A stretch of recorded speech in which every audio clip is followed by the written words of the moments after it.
I'm trying to figure out why it's doing what it's doing.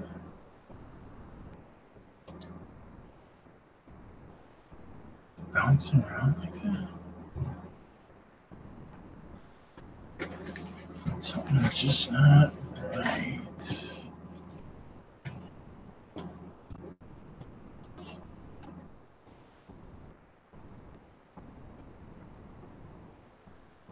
Wow, this is crazy. I'm trying a new webcam, if anybody's curious. And in the chat, please let me know if it's jumping. If it's jumping, let me know. And in the chat,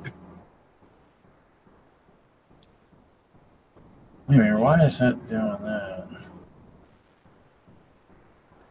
The bottom of it is jumping up and down a little bit, like half of your screen is going blip, blip, blip, blip. Yeah, I'm trying that new webcam, but actually in YouTube it doesn't look much better. It looks crystal clear in the Hangouts. But if you go to YouTube, it looks blurry like it always does, which I don't understand that. How's your video drivers?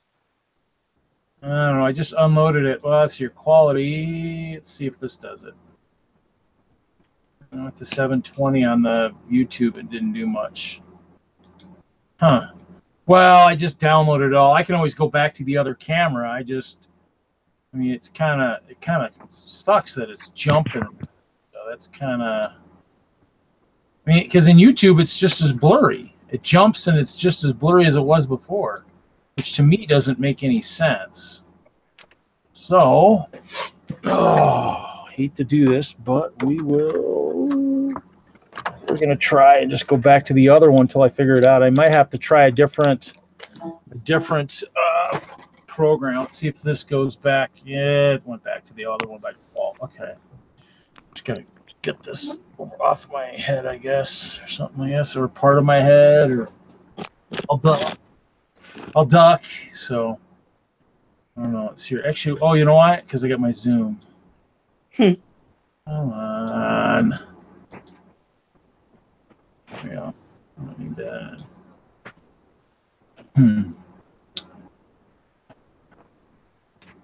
Yeah, I'm about to return that camera because that's not making me happy. I guess I should have gone with the 920 that the one guy said was great. I went with the next little grade up. Thank God I didn't go with the 4K. I would have been mad because that guy might not have worked at all. So.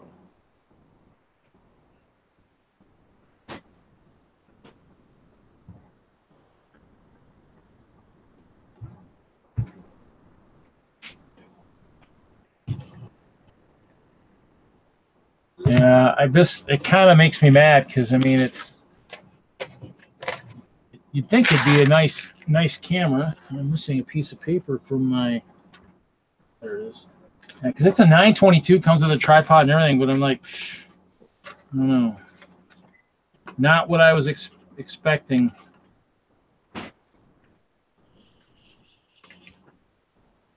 Not what I was expecting. I mean, because this guy's blurry. It probably isn't the right frames per second. I don't know enough about this. You'd think by now I would have gotten it better, but maybe.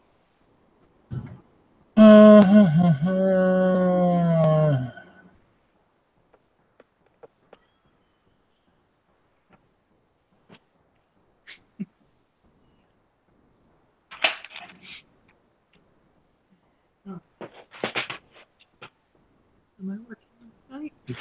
Downloaded a bunch of the drivers and stuff, so everything I thought should have been working.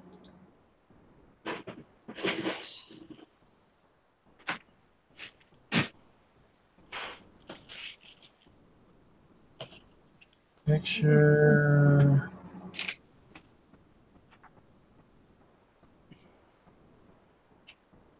I'm going to play. See here.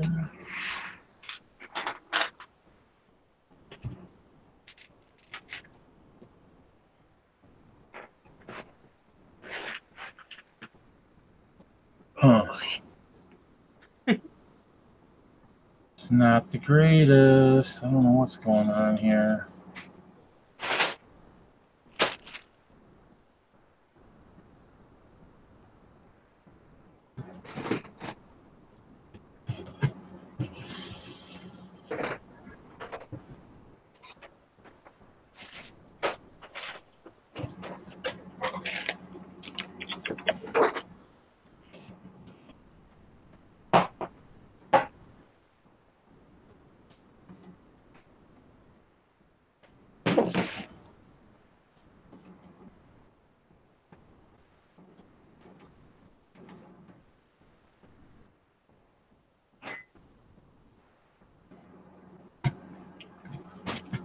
Okay.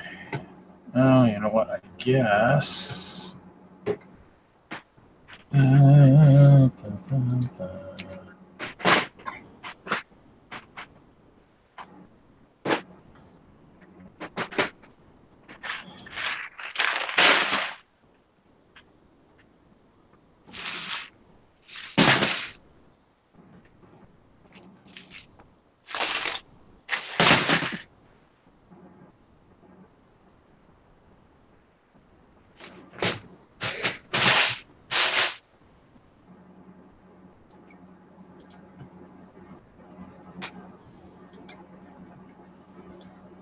Making noise.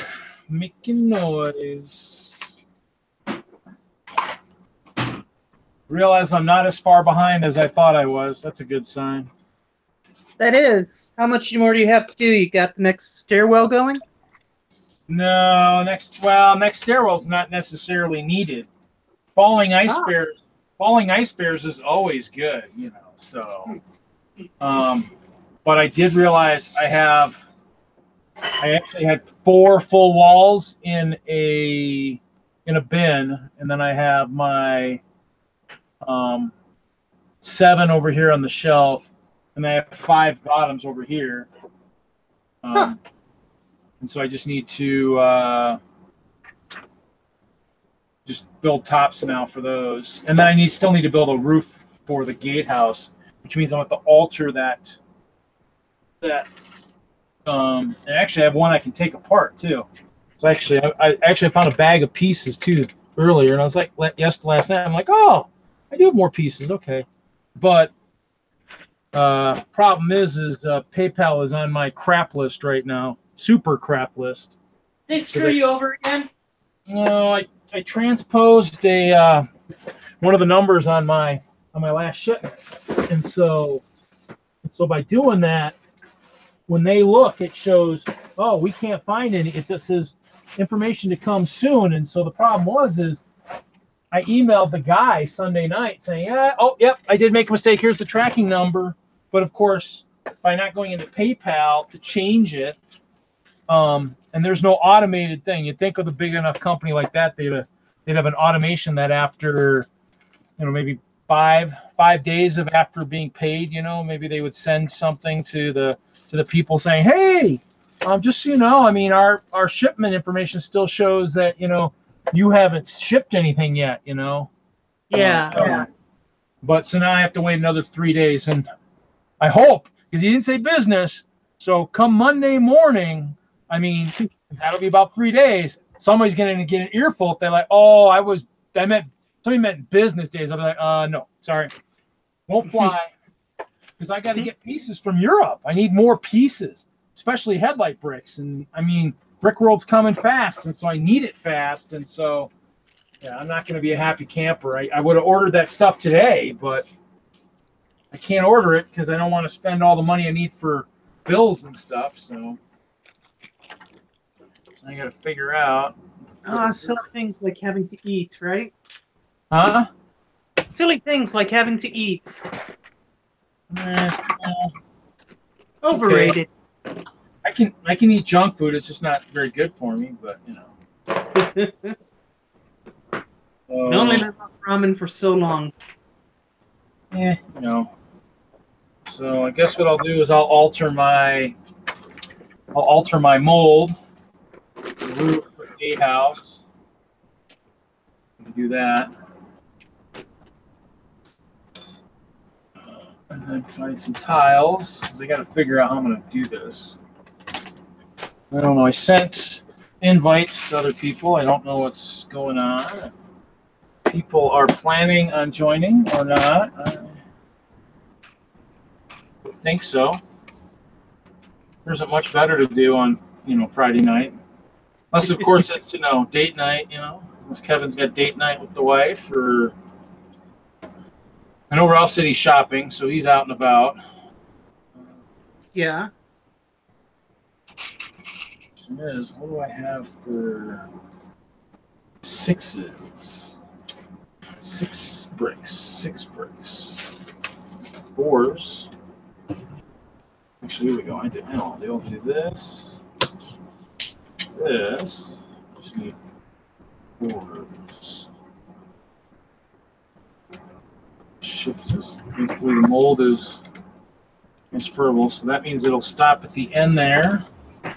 Just got to figure out where to stop it there. Probably be right there. So probably just need to. David messaged in the chat. Who's joined the chat? Dave messaged.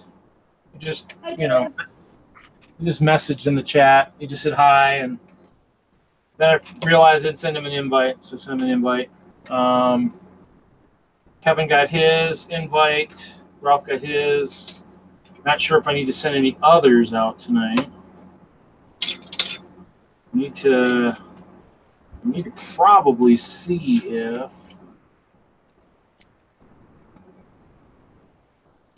anybody else would be interested. I think the only other person I kind of had talked to was Richard, but I don't know if he's got service. Right. I don't know where he's at. Probably need to just jump on and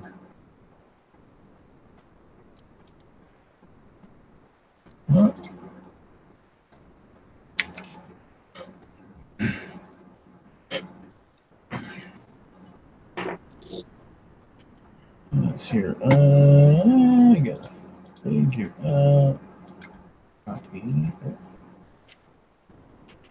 Copy. Close that.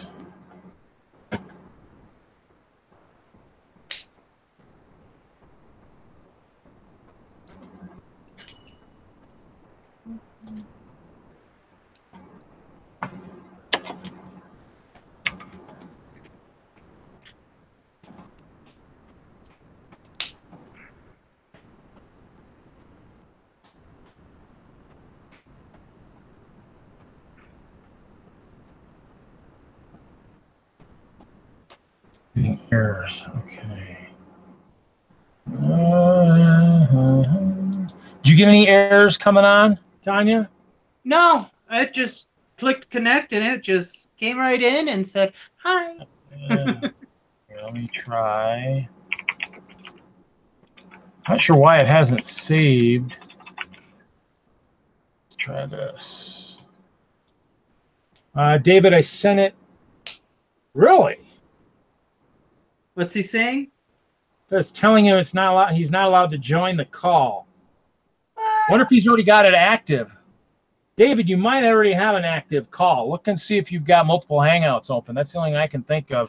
Gave me that same message earlier when I was trying to do something, and let's say check that. I sent another email to your email. So.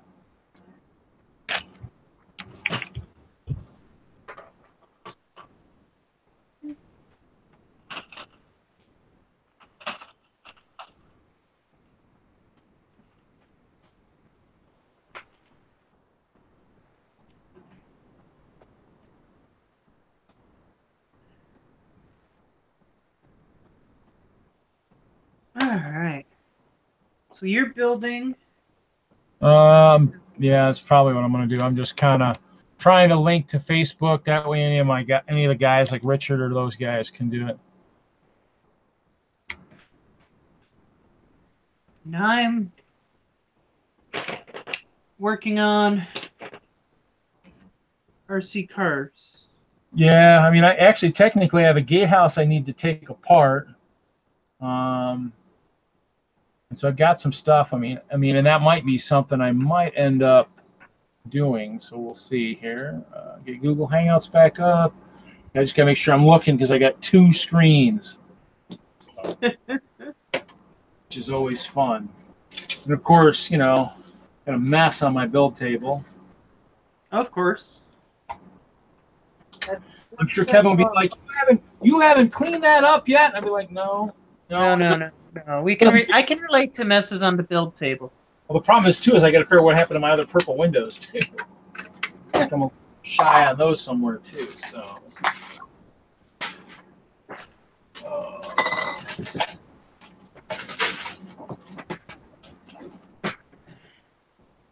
Uh-oh.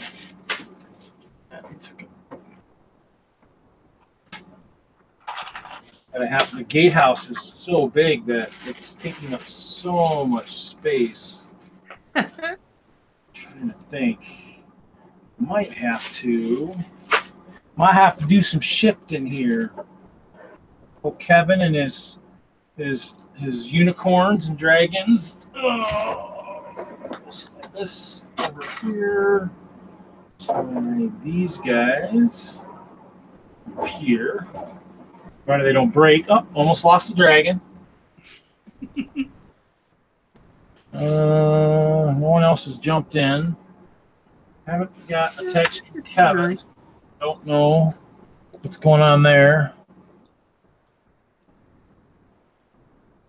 This is what it is, I guess. No, I was building. I've been building the bottoms like crazy because they need to get done, and so. And then I was like, you know what? This just doesn't seem right. I think I should have a lot more wall sections. Otherwise, I am really far behind. And then I found 4 complete sections in one of the bins. So that means I've got 11 complete, and then I just need 5 tops, which is good. It means I got more parts in my bin. I used the rest of those pieces that were in the bin. I had that upper bin. Used the rest of those last weekend, built 4 bases, so 4 bottoms. So, but yeah, that means getting there. Plus, I have a couple bags floating around here too. So, I'm sure after I get all this organized, I'm sure I'll find more bags of stuff somewhere else. So if I can't find some of the stuff I need, so that's the only problem.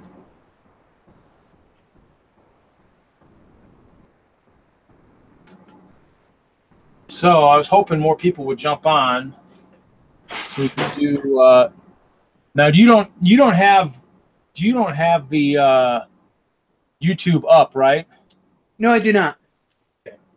Actually, I realized the other night or last week we realized that whoever's got it open, that counts towards viewers. So technically, we don't have anybody viewing because I've got it open because I need to see text, and then David's got it open because he's obviously watching. So. That's kind of what throws it off a little bit, but we'll see. We'll maybe do some introductions and stuff later. I'm kind of waiting for Ralph and see if Kevin's going to jump on.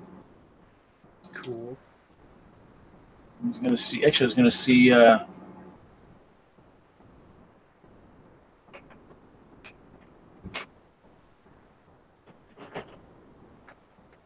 don't know if Kevin's coming tonight. I haven't talked to him all day, so I don't know. Kind of hoping so, but. Why wouldn't he? You a slacker?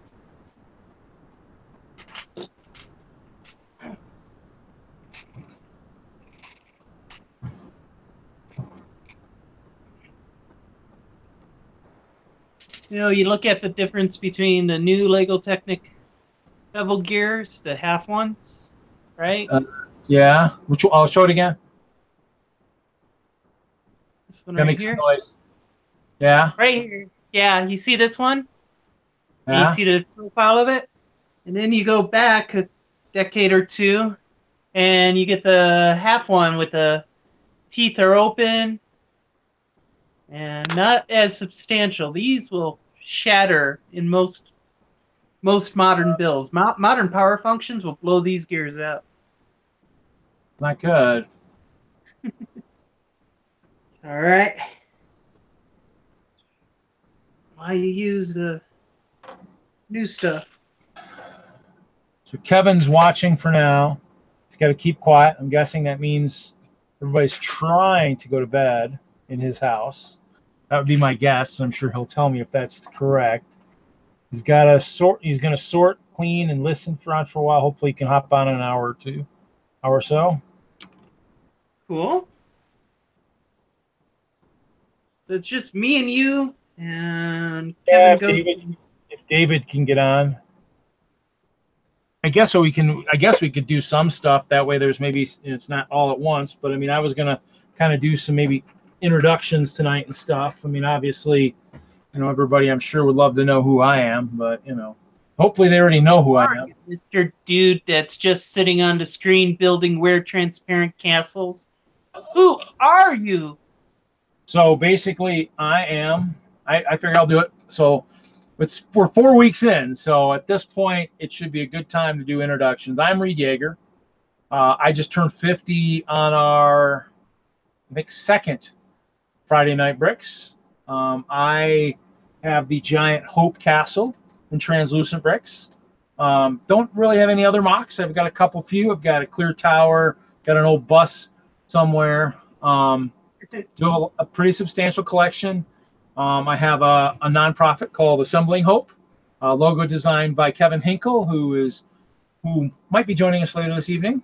And this nonprofit is for giving Lego sets to kids battling cancer in the Children's Hospital, especially here in Denver. I've done 2 donations this year. But so my sister, was the one that inspired the castle. She had breast cancer. She was diagnosed with breast cancer many years ago, or actually probably about 4 years ago, I think. I don't know. I've lost track of time. And then she has passed away. She passed away in, I'll have to look at my stuff. I want to say, actually, it's probably been longer than that. She's had it for 5 years. Or she got diagnosed with 5 or 6 years ago. And she passed away in, I believe, 14, And so, and I've known a bunch of kids that, yes, she passed away in 14. So I've known some kids that had cancer. So it's been built it's gotten bigger and whatnot. And I've used their initials on the top roofs of the castle. So, cool. I mean, the castle's getting a remodel this year. I'm going to a texturing type look. As you can look behind me, it's going from a straight stand-up clear to a textured look. And we were going to kind of discuss, so basically, and I've got a large collection that needs lots of organization. So we were going to kind of discuss, bucket lists tonight. I've got a couple Lego bucket list items. Worldwide, it would be a trip to, obviously, Billund for the inside tour and to see the Legoland Park, which also turned 50 this year. Turns 50 actually in about 3 weeks. 2-3 weeks it turns 50. So, and then obviously Legoland Germany, because it supposedly has one of the best piece assortments out there. And then bucket list, I guess, probably for the U.S. would be bucket list for the U.S. would be probably appearing on the Today Show with the whole castle during either maybe a breast awareness month or maybe child cancer awareness day or month, whichever. I don't know if there's a month, but I know there's a day for it. And as Kevin has posted on there, so that's my bucket list 3. I don't really have anything else for the U.S. Kind of hit maybe Brick Fair, Virginia. Then I've hit the big 3. But Kevin's asked why exactly did I choose to build the castle and then why clear? Actually, the castle, in I think 2000, I want to say maybe 11 or 12, my first Brick World, the Campbell brothers from Wisconsin had 2 castles, probably 15 feet apart, maybe 20, with 1,000 guys in between. And they showed me how it all opened up. And so I really enjoyed that. And so it was one of those things where I did that. Hold on 1 second here. And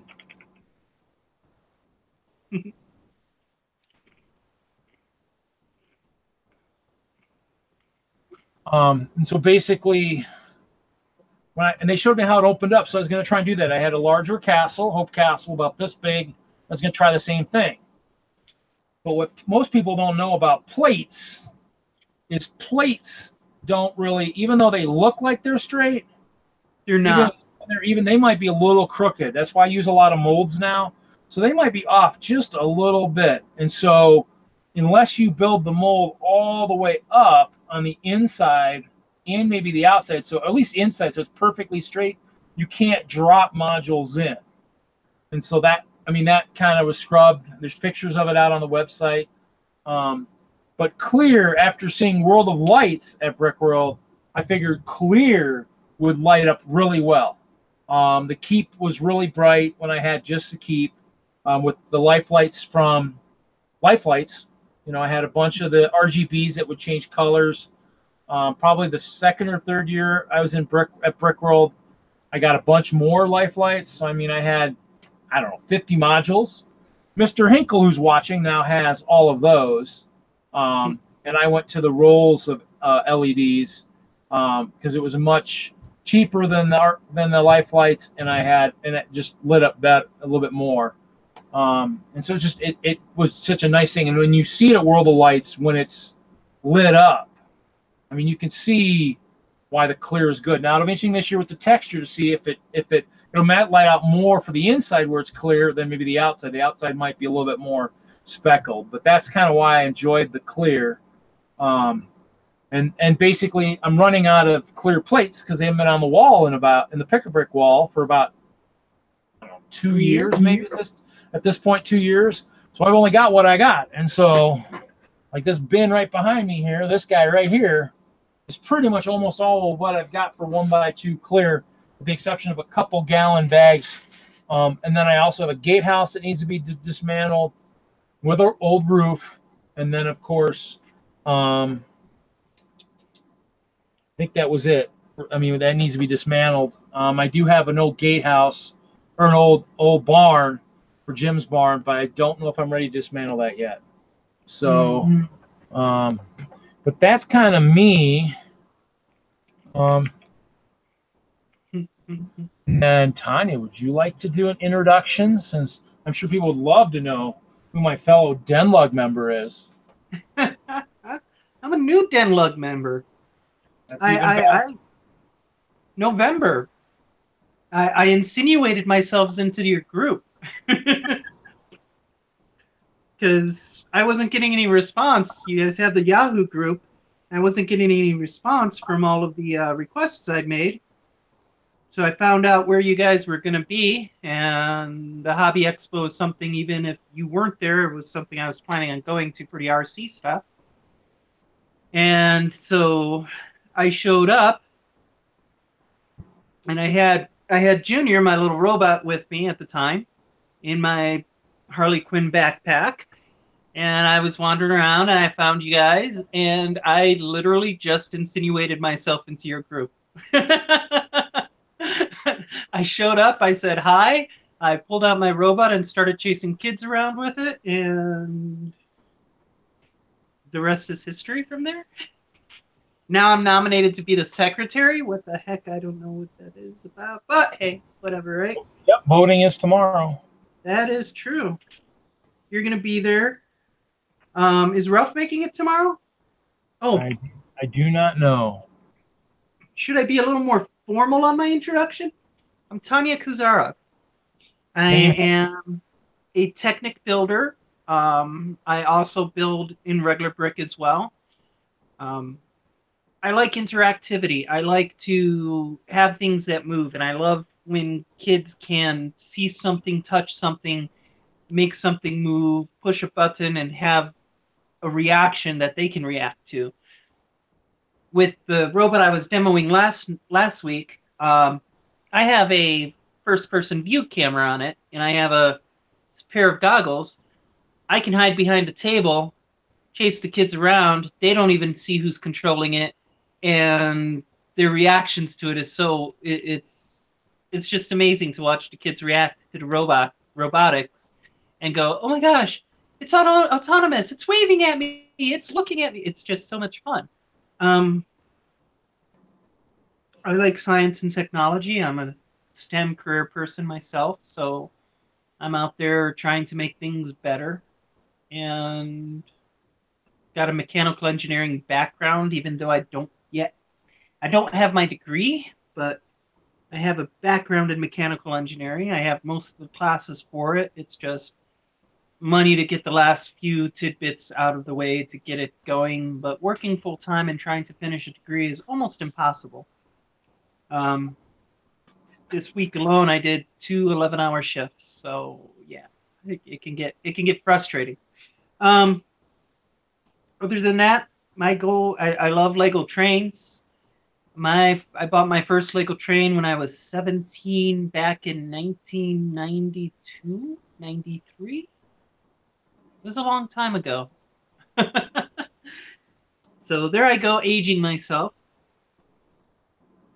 Any kind of Lego bucket list destinations or things? I definitely want to get to Beyond because I love automation. Part of my normal job is where my company's at the beginning stages of implementing automation.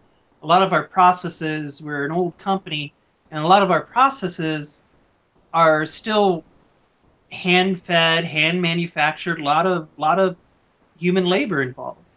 And we're starting to look at the costs of engineering automation in it. And one of the driving factors behind that is getting skilled employees to do the jobs. So part of the stuff I work with is integrating PLCs and integrating software solutions into doing pick up the pile of parts, put it on the next rack, move the pile, build the pile, pick the pile, stuff like that. Is we're just starting it. Working on automated inspection systems. Trying to find we've been trying to find a color of light that looks and can see the defects in our materials.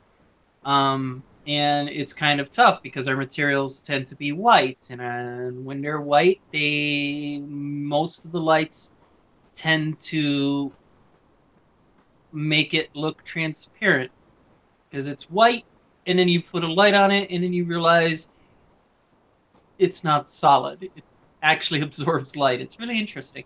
Bucket list. I definitely want to get to Legoland. Just one of the Legolands in America, and definitely want to get to the bigger Lego shows like Brick World. Was looking at it this year, just not going to happen this year. You said you were going to go to the one in August up in Wisconsin, you were saying? Thinking about that one? I'm hoping. I put my name in the hat, and I heard back, and they asked if I was still interested and how big the castle is, and I kind of gave them dimensions and kind of said, "Yep, I'm still interested." Yeah, so we'll see. I would like to go. I mean, it's at the state fair. I think I can bring in a lot of people, hopefully friends that because it's only an hour drive to Milwaukee. So I'm hoping by going to that one, I can bring people who maybe have a tougher time getting to Chicago. So Chicago's a lot more expensive than Wisconsin, too. yeah. Plus, it's a drive. You got all the tolls, so it's not the best. It's one of the easiest places to get to. So, but I mean, be nice. We'll see. I mean, that's my goal. That's pretty much it. I was originally thinking of going to Brick Fair too. Right. I was looking at train fairs for Brick Fair, maybe to try and take the train out there, maybe build a micro scale castle, and maybe in July after the June stuff is over. But other thing too is I'm like, do I want to sit in a? Actually, it'd be probably better than driving, but then I can't take the full castle, which is probably what everybody would hope I would bring. So we'll see. Might be something. I mean, I don't know. I have to pick and choose, and we'll see.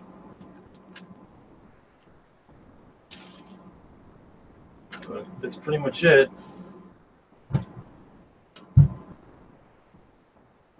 Let's see, shows under my belt this year. We did the train show. That was a blast. So train show and a Star Wars Fest. Those are the two we've done this year so far. We've got a bunch of stuff coming up in June. I'll be at the car show with everyone. That's why I'm working on RC cars.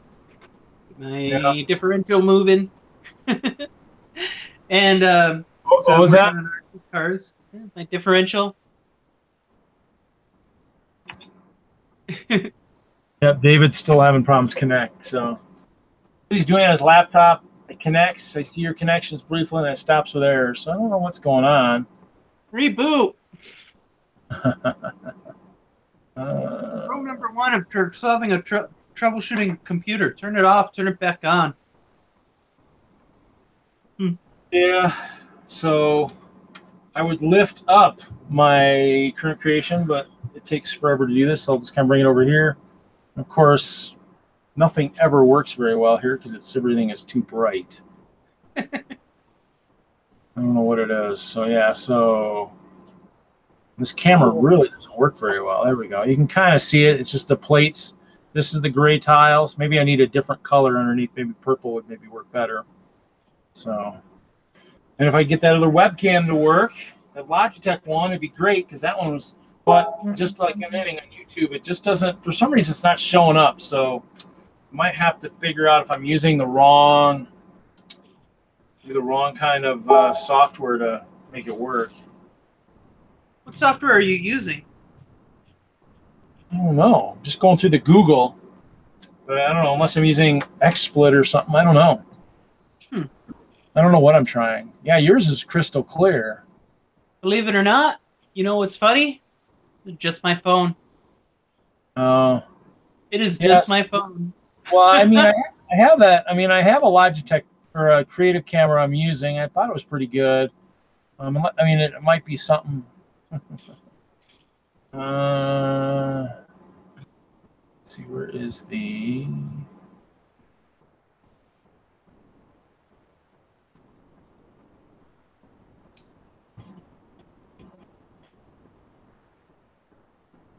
Yes, I mean, I don't know. I mean, because obviously even the other camera was clear, really nice and clear, but when it showed up in YouTube, it wasn't very good. So I might have to reach out and see if I can figure out what is going on. Because, yeah, the YouTube just isn't very clear. And so I just don't understand what is going on. Everybody else looks a lot better than I do, so. I say I'm using a Galaxy Note 5, and I'm using the front camera on it. Yeah, I mean, who knows? It could be something super basic, like I'm just doing something wrong, but I ran into a guy the other day that's using something. So it might be something where I might have to just do more research and maybe go into it a little bit differently than just using the Google Hangouts. I think I was looking at a quick way of getting it going, and I think I need to find something a little bit more depth. Picture. David says picture. That's what I'm trying to figure out. Where is unknown?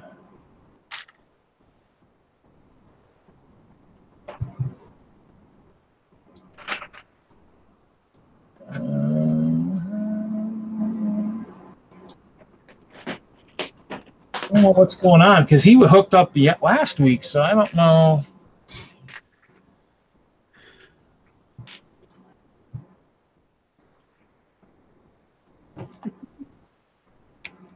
Always a challenge, right? It's one of the podcasts I listen to. They say every time you add a connection, the chance for a problem just goes up exponentially. I don't know. Oh, you know what? Oh, you know what? What? Why do I have this open? I mean, Do you have Google Home Hangouts open other than just the window that we're in? Do you have another one up on? No, just the one we're in. Or Dave. Dave, what do you have open, sir? Restart, Dave. No, hold on. I closed something else. Let me see if he's been trying to connect to the wrong one.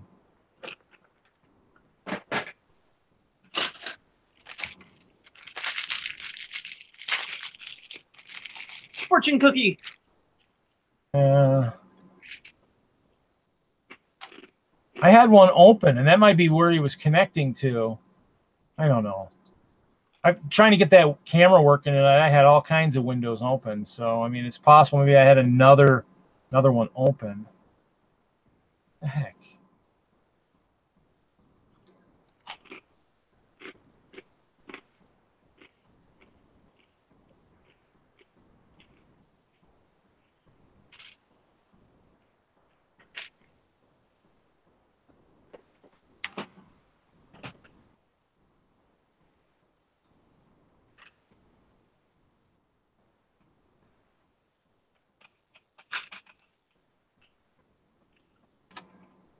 I wonder what happens if I close this. Okay, let's see what else do I got open. Facebook, Friday Night Rex.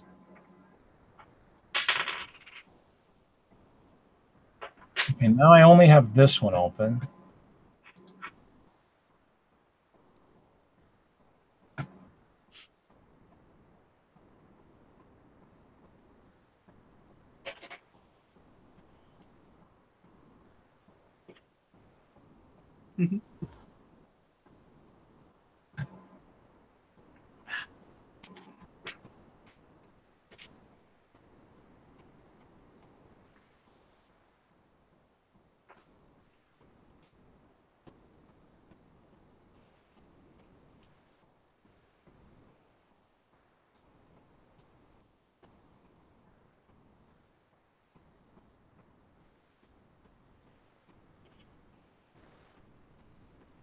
Wondering if that was I wonder if that's what's causing it. I got a million different things, so I might disappear. So Okay. if I well, hopefully I won't disappear physically. Hopefully just the camera will go incognito. So let's see here. Gosh, I need these labeled. I got too many cable. Okay, so let's see what happens when this happens.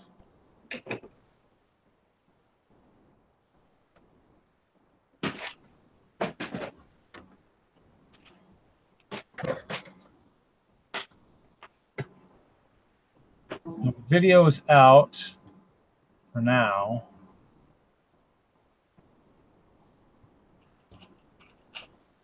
You can still hear me though, right? I can hear you, yes. Okay, let me play.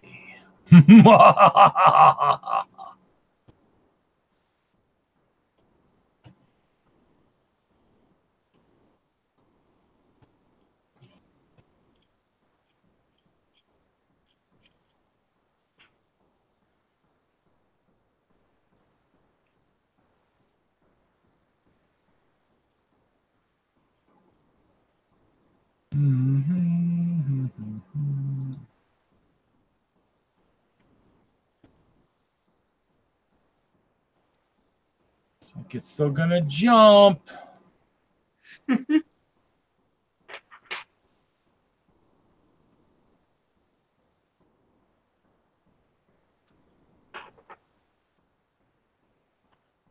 Okay, we're gonna jump tonight. We're gonna jump around. Jump, jump, jump, jump around, jump. Yeah, I might,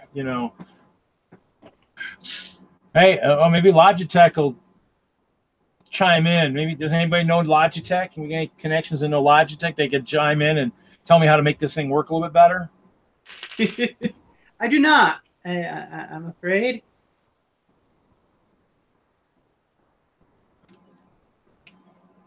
Yeah, because it's much clearer on the Logitech, but on the YouTube, it's still a much blurrier connection. Let's see. We'll test.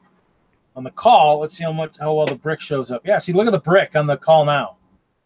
Whoa! You can actually see it. Yeah. It has the white balancing. Yeah, but let's see here. We're going to see on YouTube. YouTube, I guess it kind of shows up. Almost looks like it's backwards on YouTube, actually, to tell you the truth. Like I've got some like reverse image, so. But we'll see. I mean, Ralph said he might pipe in. I don't know. We'll see. Otherwise, building and sorting with friends is always much more fun than doing it by yourself. This is truth. Especially when I'm laying down a ton of tiles like this, because what did I dismantle the other night? Oh, I dismantled the. What did I take apart? I posted it on my Twitter. Took apart. I take apart. I can't remember what I took apart. I took apart something and it had 2,500 pieces in it. Holy cow! I don't remember what I was taking apart. Brain fart, building, and I can't think at the same time. What was I taking apart? I took apart a level. One of the old levels for the keep had 2,500 pieces in it. I think the new keep, actually, I think it's 2,500 in the bottom and 2,500 in the sides, I think, or somewhere around that range. Bigger. There was 13 levels. Actually, I have 4 left, 9. No, I might be right. It might be about 2,500 or so. But now I'm using all the texturing, so I should be saving some brick. Well, my screen's going to jump tonight. We're going to enjoy it. I play Jump Around, but I don't think I own the rights to that one, so I mean that might get me in a little bit of trouble. Yeah. If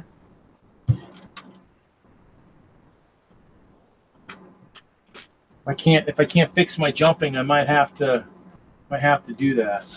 But we will see if it ends up too messed up. We'll just. Kevin, welcome aboard, sir. Hey there. Oh wow! It's the Hinkster. Can you hear me all right? We hear you great. Okay. I'm still going to be fairly Whispering. quiet for a little while. That's okay. Take your time. Look, another bag. So I'm wondering if I can angle this somehow so that you can actually see my hands, or I should say my horizontal surface that I'm working at. I don't know if I can do that, because this is a laptop-y kind of thing. It's like I have to close it. Might have to angle it downwards, yeah. I don't know if that's gonna happen. Let me You see. just need some bricks. Put some bricks between the lid and the side, and you'll be fine. That's what I was kind of thinking. Some kind of contraption. Maybe something with some angle bricks. Yeah, so I'm doing kind of a not major, doing a big cleanup sort. I have a company coming over tomorrow, so the Lego room needs to be in good condition, not in disarray from building and projects and such. You mean you have company coming after your meeting, or what? Before the meeting, actually, and then we're gonna go to the meeting together. So. Now, do you guys already have officers and everything in your group then? Yes. So you guys are already done the process. So we're doing that. Gonna work. Oh, maybe it's gonna work. No, this is not gonna work. Yeah, we have 5 people, I guess. Like, we have an ambassador, we have a secretary, we have a webmaster, and we have a event coordinator. And I think there's one more thing. I don't know. Treasurer? Oh, yeah, treasurer. Yeah. I think that's it. I think those are our positions. And, of course, I get the wonderful, meaningful, but meaningless title of founder. I have that. We'll see if I get anything more tomorrow. So. Why didn't you speak up for yourself? I was wondering about that. For what? for anything. Say, hey. I did. I said treasure. I said Oh. treasure. I spoke up for that, and then they added someone else, and I'm like, okay. Added another newer member, kind of somebody from up north. So I mean, it's one of the things. I've never met that person. He's been in a few meetings. He usually brings his son and his daughter. He's Oh, tall. okay. I think I know who you're talking. I think I know who he is. I just So he's don't know who he is. nominated to. I mean, technically, actually, the one I wasn't on that I put myself back on, if they do anything with it, was the like ambassador assistant. Right. I mean, I don't know. I don't know what's going on. Well, actually, with Ralph, I don't know if he's going to show up because his new job has got all kinds of. He'll give us more information when he pops on here. Let's see. I don't know if he's still popping on or not. I can actually message him. I'll message him in band since it's so nonchalant now. Yeah. I almost should have Kevin join too, and we'll message bomb his phone too. I have enough messages on my phone. So everyone got a smidge upset with me last Sunday. Oh yeah, that was Just quite smidge. interesting. Oh yeah, juicy drama. No. Well, maybe, I don't know. Always, I blew up everyone's phones all at once because I posted 30-some photos at once into one of the chat channels on Band and didn't realize that every single photo was going to send a message. That's awesome. It was good. So fun. I was like, oops. Yeah, I messaged, said, you could put that in the photo album. I don't know what I was doing, but I was like, are you kidding me? Yeah. Is so in the Google Hangouts app or whatever, are you guys getting any type of glitching or anything? I'm wondering if it's just my laptop kind of in a semi-closed, semi-open, like flipping out kind of. It's me. It's my new camera. It's all messed up. So. Like it's doing like a glitch kind of thing. On the bottom of the screen, it's jumping up. Yeah. Okay. It's crystal clear in the Google Hangouts, but the YouTube it's still messed up. So you can see the plates, but with the other camera, I don't know. The other camera's bad, but okay. We'll see. Well, I'm sorry for your loss, but I'm happy to know that it's not my computer that's.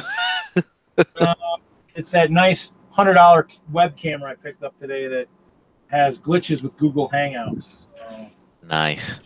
Yeah, see, I have an issue too because I have a really nice webcam as well, but my only real laptop is this machine I'm using right now, which is it's a HP Microsoft Surface Pro, which is really good for artists because I can draw on it and I can use it for what I need to use it for.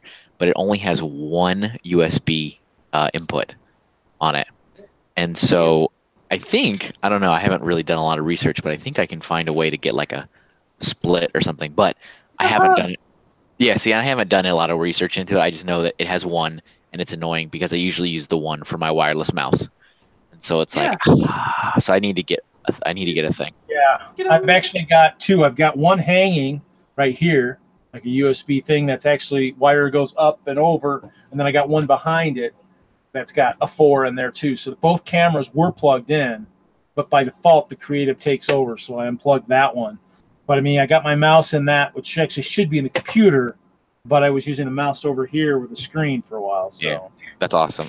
Yeah, I need to get one of those things.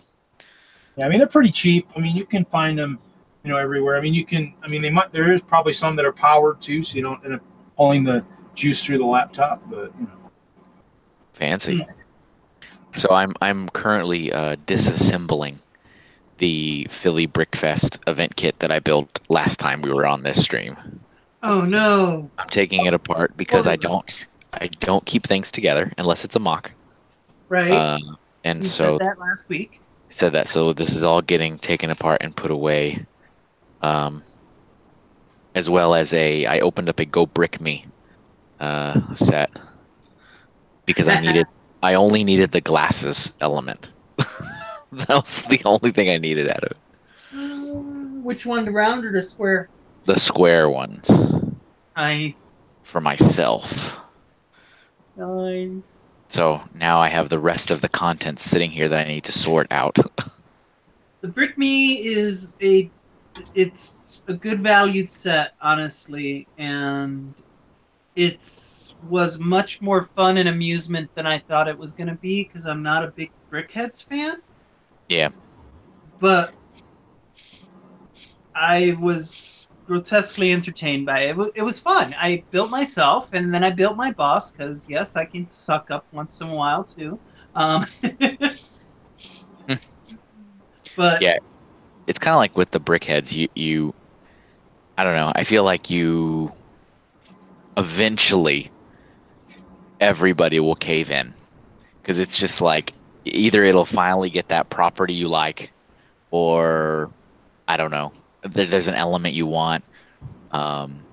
Like for me, I'm not really in particularly enamored with them, but I get them. I collect them. There's cool parts. Um, I don't, since I don't display sets, I don't have a wall of brickheads anywhere. nice. I have a Catwoman's. I have a bunch of her because she had the purple stuff in it. That was it. So. You got the Catwoman one? I don't remember seeing the Catwoman one. Oh, would you like me to grab one? I've got a bag of 20 some over here. Let me go grab 20 some? Just for the purple pieces, right? 20 of the brickheads? The Brickhead's Catwoman, he's saying. Wasn't that like a... What is that? I'm lost. I need to see it. I don't remember the Catwoman brickheads. I don't remember the Catwoman Brickhead either, but I was kind of ignoring Brickheads when they first came out. I think it was the first series. I've got the bee and the bunny, and I've got an extra of the bunny. Nice. I'll probably collect the holiday ones because the holiday ones are kind of cute. Yeah. They're kind of neat. Yeah. I'm searching. I think... Go ahead. I think you're mistaken, Reed. I think you're gonna find that it's not Catwoman. It's a different character. Maybe you mean Batgirl. You mean Batgirl? Batgirl. All right. See, there it is. Like, there's no way. I'm like, I don't know what he's talking about. He's making stuff up. Yeah. I'm making stuff up. I love it. Hey, look what I've got still. I've got still in the package. I got some of those nice gold bricks. Those bubbles. Oh, I saw a bunch of those in one of the clearance bins, and I didn't pick them up, and now I'm just kicking myself for not picking them up. When I dismantled my level the other night, I actually realized that I used the metallic gold tiles, and because it got moved around so much, a lot of these metallic gold tiles are now worn. They have dings and scratches on them. So gold bars that are now no longer truly effective at their use. I remember. I don't know if you were shopping there at the time, Reed, but were you shopping at the store that one year where we gave out Christmas ornaments as a gift with purchase? Possibly. It was a small gold 2x4 brick with like holly on it. No, that might have been before me. Okay, so there was a year where one of the gift with purchases in the store, and it was a simpler time because there was no money threshold. It was make a purchase and you get this gift. And the gift was a small brick-built ornament, and they came disassembled, so the staff, myself, mainly me, had to build them all. And so it was a gold, one of those spray metallic 2x4 gold bricks, Right. with some of those really small limb elements and some red 1x1 round plates to kind of make like Christmas holly. Right. And then it had like a 2x2 plate with the little round hole, so you can put like a thread or something through it. It was very simple. It was kind of nice. It was a cute little thing. And I mean, we had a bag of 200, 300 of every element. And so there was multiple times where I would have to take them home and just sit there and just assemble and assemble and assemble and assemble. Like I would put on a movie and just robotically make these stupid ornaments and then take them into work. And I never, amazingly enough, I never kept any. I never, I took them all into home and built them, took them all to work. But when the promotion was done and they were no longer needed, that's when I got to keep the leftovers, the extras. And there was a lot of extras because people didn't shop in Lego stores back then. So it was just, I mean, there was a lot. So I have a bag of those spray gold 2x4 bricks. I mean, it was kind of ironic because then I had to disassemble all the ones that I had assembled. Well, And in your collection, of course, yes. of course, to sort it away. And what was even more interesting is before I moved out of Colorado, I went to a yard sale somewhere. I don't remember where it was, but I went to a garage sale and a guy was selling a box of Lego, and in it, he had one of the Christmas ornaments assembled. And this was before Park Meadows existed, so there's still just the one Lego store in Colorado. And I told the guy, I said, the funny thing is, I am pretty confident I built this with my hands, and you have it in this box. And I said, just because I see it, I have to own it again. So I bought like his whole little box for like $10 or whatever, but I only did it just to get that ornament back. Awesome. That's great. I love that. Wasn't that ornament? Weren't you looking for one of the Christmas ornaments, or was that somebody else that got mixed up? One of the Me? ones that was, yeah, GWP one? No? No, I don't usually care about the Christmas ornaments. Somebody else. Thinking of somebody else, if that's possible. Yes. Yes. Well, did get up there momentarily. Are you in like some really swag, sweat sleeper pants there or something? Yeah, man. I'm in pajamas. Yeah, I'm at home. I'm self-employed. would you get some stuff done today?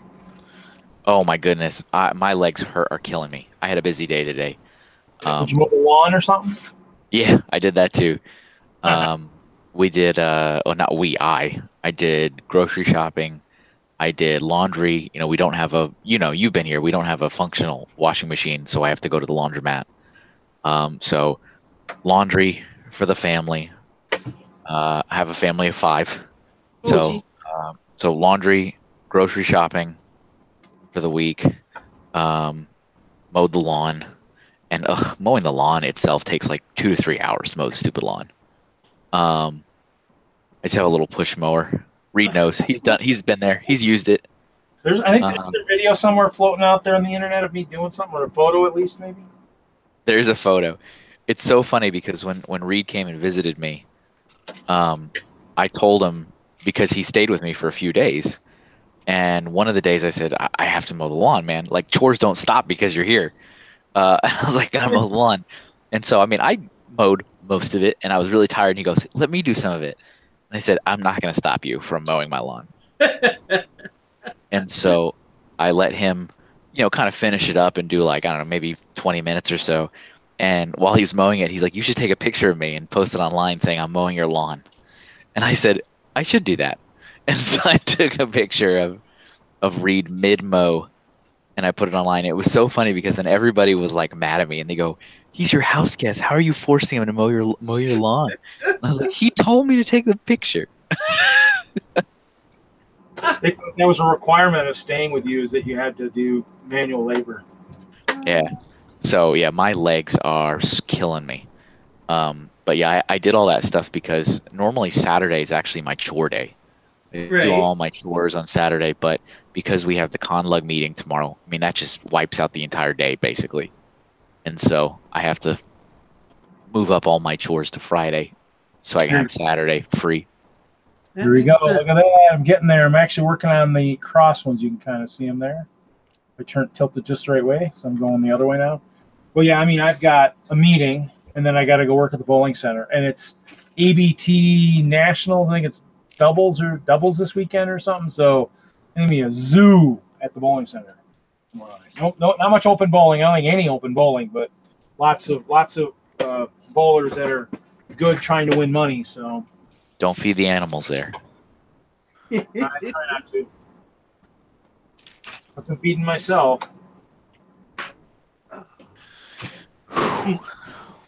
So Kevin, we did little introductions earlier. Did you want to do a little introduction of yourself? Who are you, dude? There once was a man from Nantucket. Actually, I thought that was somewhere down south. Yeah, exactly. So, sure, I can introduce myself. My name is Rusty Shackelford.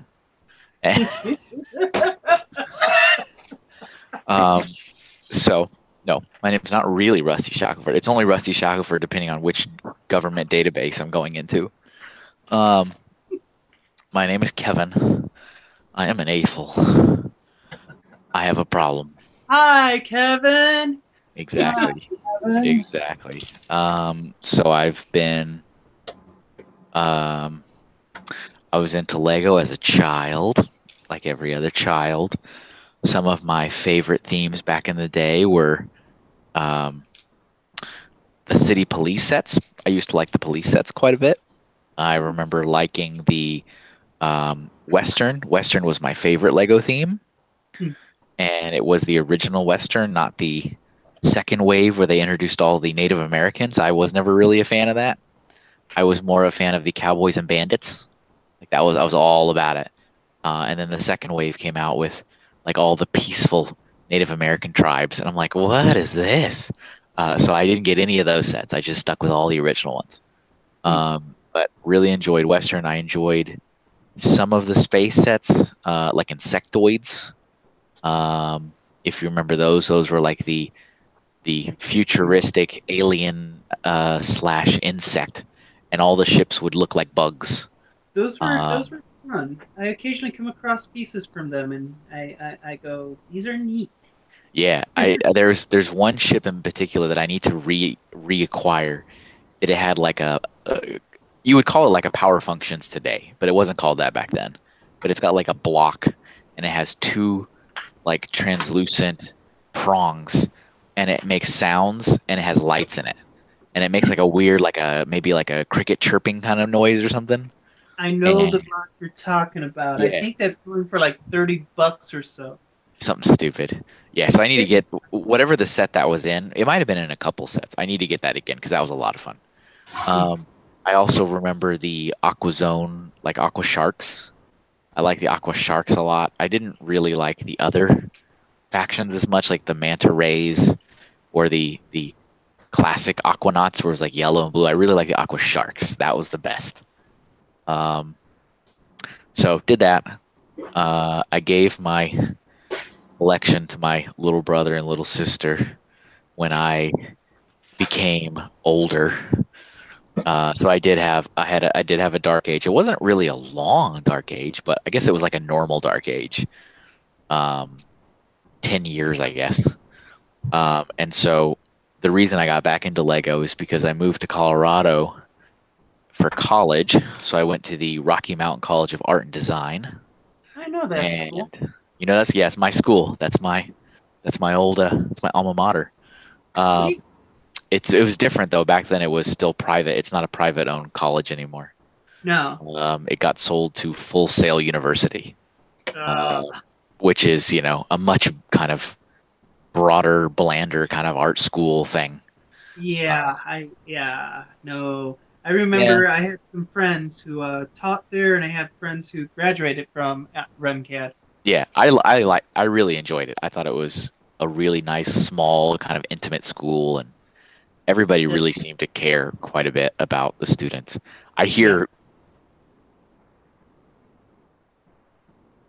Lost you. Sound? Sound?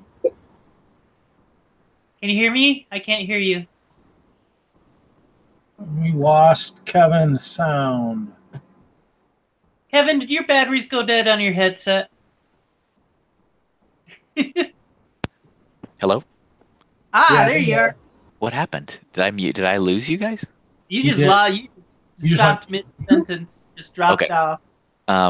Okay, yeah. So I was saying that I hear horror stories now, about that school. But so that was my school.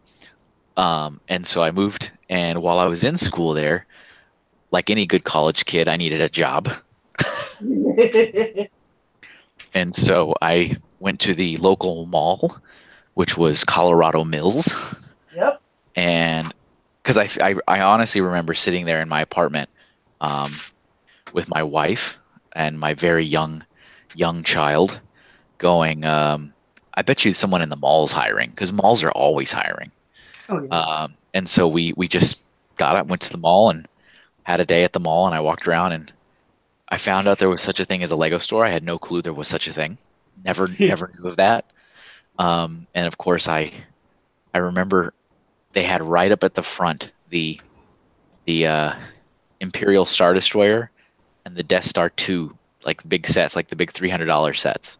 So was Um, that when it was in the bigger location, or was that still when it was in the small location with the tree buckets?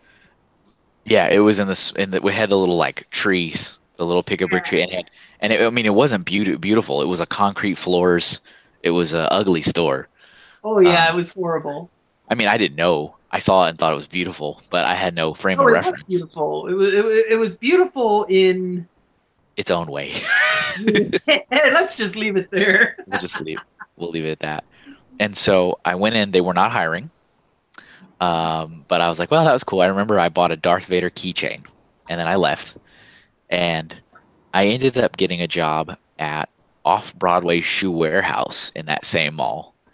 Um, Nice. so, and I don't like shoes. I hate shoes, but it was a place, and they were hiring, and they called me back right away and gave me a job.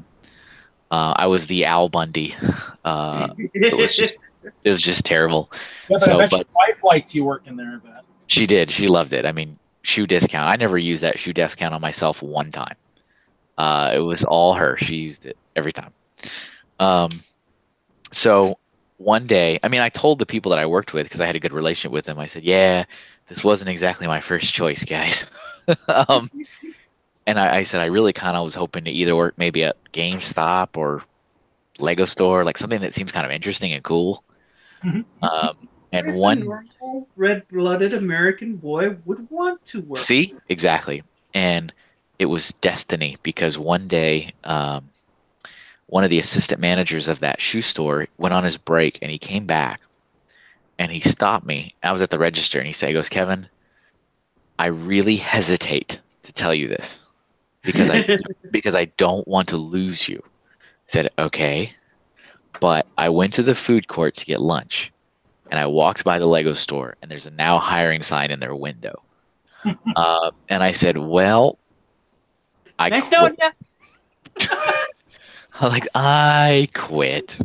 And so that day on my break in my full off-Broadway uniform, like my shirt, my walkie, my earpiece, I mean the whole thing, I went straight over there, walked right in, and Megan was working there at the time. Holy cow. And so she was the only staff member there. There was no other buddy there. I mean, this was 2005. So I went in. She was the only person there. I didn't recognize her at first, but apparently she recognized me because we both went to the same school. I didn't know that. I found that out later, but I'm like, I had no clue who she was. And I asked if they were hiring, like the sign said. She said yes. She had me fill out an application right then and there, and that was when the applications were the very small half sheet of paper. I filled it out. She gave me a on-the-spot interview. She's like, "Oh, do you have time for an interview?" I was like, "Yeah, sure." I mean, getting an on-the-spot interview now in a Lego store is unheard of. Yeah. But it happened to me, and so gave me an interview. Didn't last very long. I went, got my lunch, went back to work, and then later that same day on my drive home, I got a phone call from Samantha, who was the store manager of the store at the time, offering me a job. So I applied, interviewed, and got offered a job all on the same day. And so I was like, well, that worked. And so I started working at the Lego store, and that was pretty fun. I liked it. But one of the things that I noticed was I really didn't like not being able to speak knowledgeably about the products. Like, it really bothered me. Right. Because, someone would come in, whether it's a little kid or a teenager or a mom or dad or a grandma or grandpa, and they'd have like a question about, I don't know, something about Bionicle. They want to know, oh, who's the character that did this, this, or this? And I wouldn't know. And I just felt awful. I felt like these people are coming into this store for a Lego experience from a Lego employee, and I don't even know what the heck they're talking about. And I am well aware that it is still like that in lots of stores all across the United States. I know there are lots of employees that do not know anything about the products. But it really genuinely bothered me. So I took an initiative right then and there to just dive head first into product knowledge. And so I took, at the time, the store had kept a backlog of catalogs for a couple years, not like all the way back, but for a couple years they had some catalogs. Right. So I took them all home and I like studied them like textbooks. I started taking the club magazine home. I started going to the website. I started going to fan sites because I realized that there was more resources available, like Bricklink and Brickset and the Brothers Brick, and those also gave me a lot of interesting input. And I really took it as I'm going to become a better salesman and I'm going to become a better customer service person. And then, of course, the unintentional side effect was buying it. Is I started buying it. I started building it, having fun with it. And after quite a while, I started to realize that there were other adult fans of Lego. And that they didn't build sets. They built their own original models. And they had exhibits and shows. And they even had a club. And I remember Stuart came into the store all the time. Well, maybe not all the time, often enough. And back in the day, I mean, when you had a person in your store, usually that's the only customer in the store, so you talk to that customer. It's not at all like it is today, but back then, I mean, it was really like, oh, you're my only customer for the next 4 hours.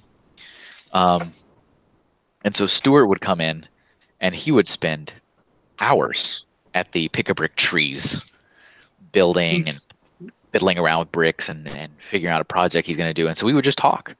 And he relented that I needed to join this group called Cowlug. I mean, like, he would not let it go. And I was like, I don't know about that. What's the commitment going to be? Am I going to be a good member or a bad member? Is it weird that I'm an employee? I mean, I kind of made it a bigger deal than it really needed to be. But eventually I joined. He was very happy. And then they were going to do a show at the mall at Colorado Mills, like a little exhibit. And he, again, I give him a lot of credit because he's the one that pushed me into the AFL community. And he's also the one that pushed me into joining a lug, which was Cowlug, because Denlug didn't exist back then. And then he was also the one that kind of coerced me into building my very first mock ever. Because he was like, you can't be a member of Cowlug and come to the show and not bring a mock. And I was like, oh no, I'm doing something wrong. And so my first build was actually of my house. So I built like just my house. This is where I live. Here's my house. And that was okay. And then I said, okay, but for the show, I need to build something really cool. So I built a minifigure scale replica of the Lego store. And there's still pictures floating around. It's not very good. I don't think it's very good when I look back at it. But it was I did a starting point. It was a starting point. Didn't you do two of them? Yeah, see, that's the funny thing is, fast forward through my career. I worked in the store for 4 years. I went from associate to supervisor to assistant manager. Then I transferred to Chandler, Arizona, and I was store manager of the Lego store there because I graduated college and realized nobody wanted to hire me as an artist. So I was like, this sucks. And so when I moved to Arizona, the staff there, as any good staff should, did a little recon work on me. So when they found out that I was the new manager, they did some Googling of my name. And of course, they found like my images on Flickr, and they found, oh, he's a fan and he builds and he posts things on forums. And they found the pictures of the Colorado Mills model. And so when I started, I was a little taken aback because they knew me a lot more than I knew them. And they said, hey, we noticed you built a model of your Lego store. Like, are you planning to make one for us, or what's the deal? And I was like, oh, okay. So then, I moved to Arizona, and I joined Cactus Brick, which is the Lego user group in Arizona at the time. That's awesome. And again, at that time, it was the only group in Arizona. There's now, I think, 2 or 3 in Arizona, but back then there was the only one. So I joined Cactus Brick, and I made a model of that Lego store. And that one actually got blogged by the Brothers Brick, which was pretty cool. Nice. And it was like, this Lego store manager gets it. And I was like, oh, uh-oh. Oh no. I don't know what that means. So, but yeah, I kept sticking with it. I love the hobby. I love the job. It was fun. And, and then I moved again. So I applied for the store manager position of the store in Austin, Texas, which is my hometown. Mm-hmm. And so I got the job. So I moved again from Arizona to Texas, and I was store manager of the Lego store there. And of course, true to form, after we had been open for several months, the staff was like, "Hey, Kevin, we've searched online and we found out that you made copies of the Lego stores from the last 2 stores you worked at." I was like, "Oh boy!" So I made another one. I made and each time I made a new one, I completely disassembled the old one to make the new one. And so I destroyed Colorado Mills to make Chandler Fashion Center. I destroyed Chandler Fashion Center to make Barton Creek in Austin. But so so the other thing too that I did, if you ever want to see these, I mean, they're on Flickr. I put all the pictures on Flickr. They're up there. Yep. So I really think that I got better with each model. Like I was learning different techniques, and I was paying closer attention to like the aesthetics of the brick and what different shapes can I do. And so the models really get better each version. The one that I did for Austin is like, that's like my manifesto. Like I couldn't get it any better than that one. Like I even had like the floating yellow brick ceiling. I had like an individual picker brick wall. I mean, it was just like I couldn't get any better than that one. So yeah, and that was with TexLug, because I was in Texas, so I joined TexLug. And then I finally got sick of retail. I applied for a community role at Lego in Enfield, Connecticut, which is where the corporate office is. And I joined their community team, which I didn't realize they had a team that was devoted to working with adult fans. And they kind of don't really necessarily have one anymore, but we won't get into that now. But I joined that team and left the retail world and moved to corporate, and worked there for all the way up until last December. So I accredit my deep dive into the AFL hobby community world with my career, my 12-year career at Lego. And now I am just a fan. I am no longer an employee, but I still have fun, and I've met a lot of incredible people over my many years. I'm probably an honorary member of almost every lug in the country now. I founded Conlug here in Connecticut. Nice. That's a thing. And that was just, it really was kind of an experiment, to be honest, because my new job was helping lugs, get started, and I really didn't have any experience of that because all the lugs I had been a member of were all existing lugs. Right. So I wanted to see. This was my first Brick World mock. It was a micro scale mock-up of Colorado Mills with a couple things on top. We did win Store of the Year in 2009 and 2010, and so Nice. I don't know if Randy made those or what, but I mean, yeah, he so he helped me make some stuff, and I put those on top of the store. I had it at Brick World, the first one I went to. It was kind of cool. Yeah, didn't you have like I don't know, there was a minifig, maybe it was you, and it was like holding like semi trucks with chains or something, like the semi trucks were like reindeer or something, and then the guy had like chains that was like pulling them along or something like that. Yeah, something like that. Yeah, I remember that. I was amused. I needed a mock. I had a boat too, but the boat didn't work very well. So I guess that's my story. I think that's enough introduction, I guess. That's pretty good. Any Lego bucket list items? See, that's the weird thing because I am blessed. I have been to Billund more times than I care to go to Billund. I have been to Billund, I think, 14 times. It was absolutely Willy Wonka's factory magical the first time. It was awesome the second time. It was okay the third time. It was boring the fourth time. And so unfortunately, it kind of stayed in that boring realm after that. Which, hey, it's after you've kind of gotten the super magical funness out of the way, and you do the factory tour, and you see Ole's desk where he sat at, where he like made the toys. I mean, that's all amazing.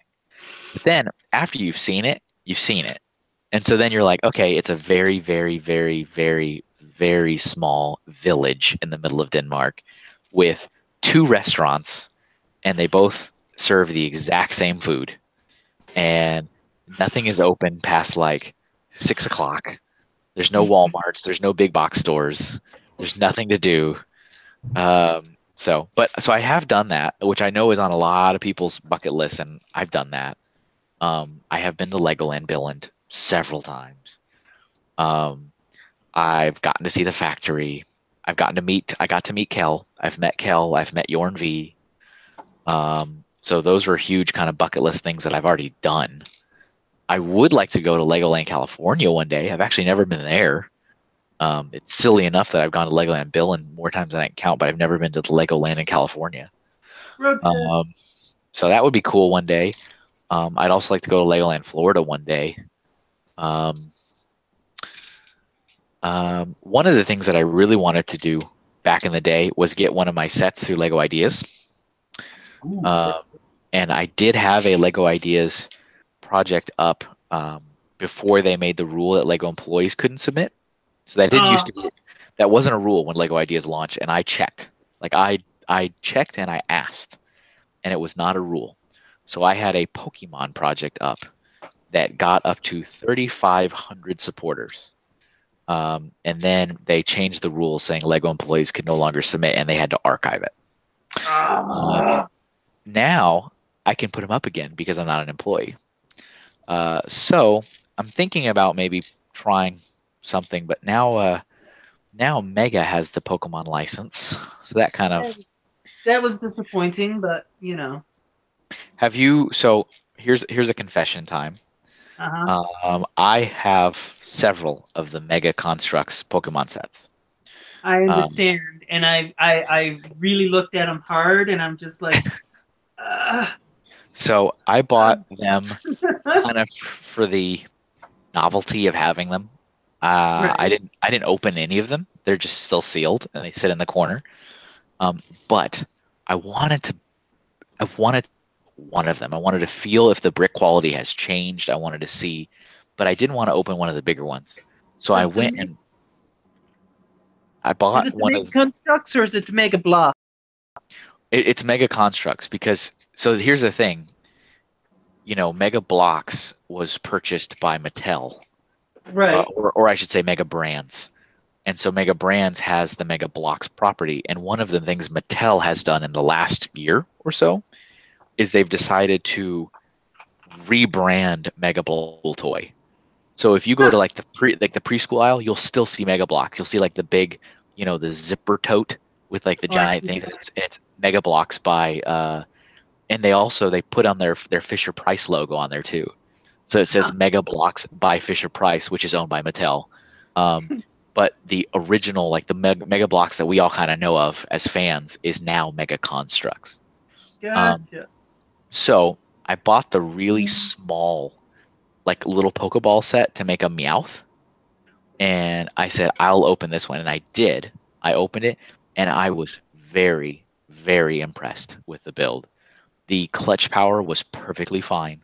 There was no pieces that were impossible to get together or they fall apart.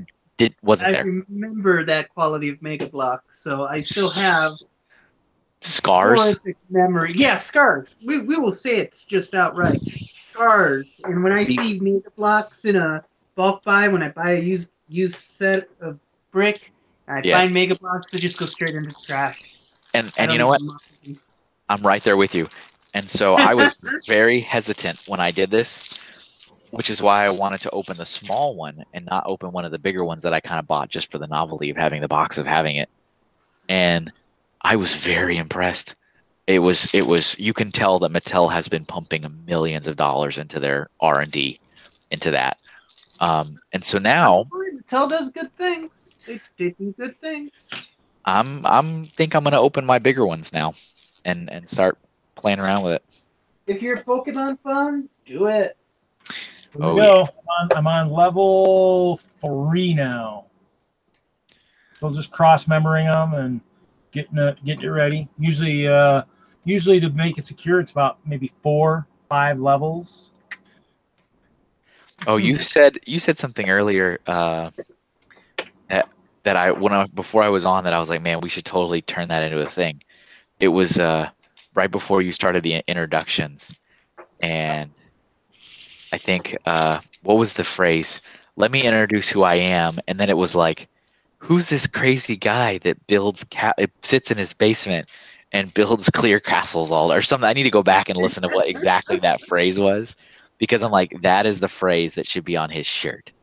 Like that is the sentence that should be like used to describe this man. Reed Yaeger, man who builds castle. So do I need that on the front? Do I need a special brick? A couple bricks that say that? Yeah, absolutely. See, I've got my power plant going for the RC car. So look at that. Look at that bad boy. Going. Working on it. That robotics, let me tell you. Mad respect. Goes above and beyond me. The trick is, what do you mean with that stuff I gave you yet? I have not. Did I mention that I did 2 11-hour shifts this week? You did. Hey, do you still have my Maersk train in loading station somewhere still, I take it? Yes, I do. It is in a container over here. You need me to bring it down to you? No, I'm good. Just making sure you haven't sold my Maersk train from underneath me, you know. I wouldn't do that.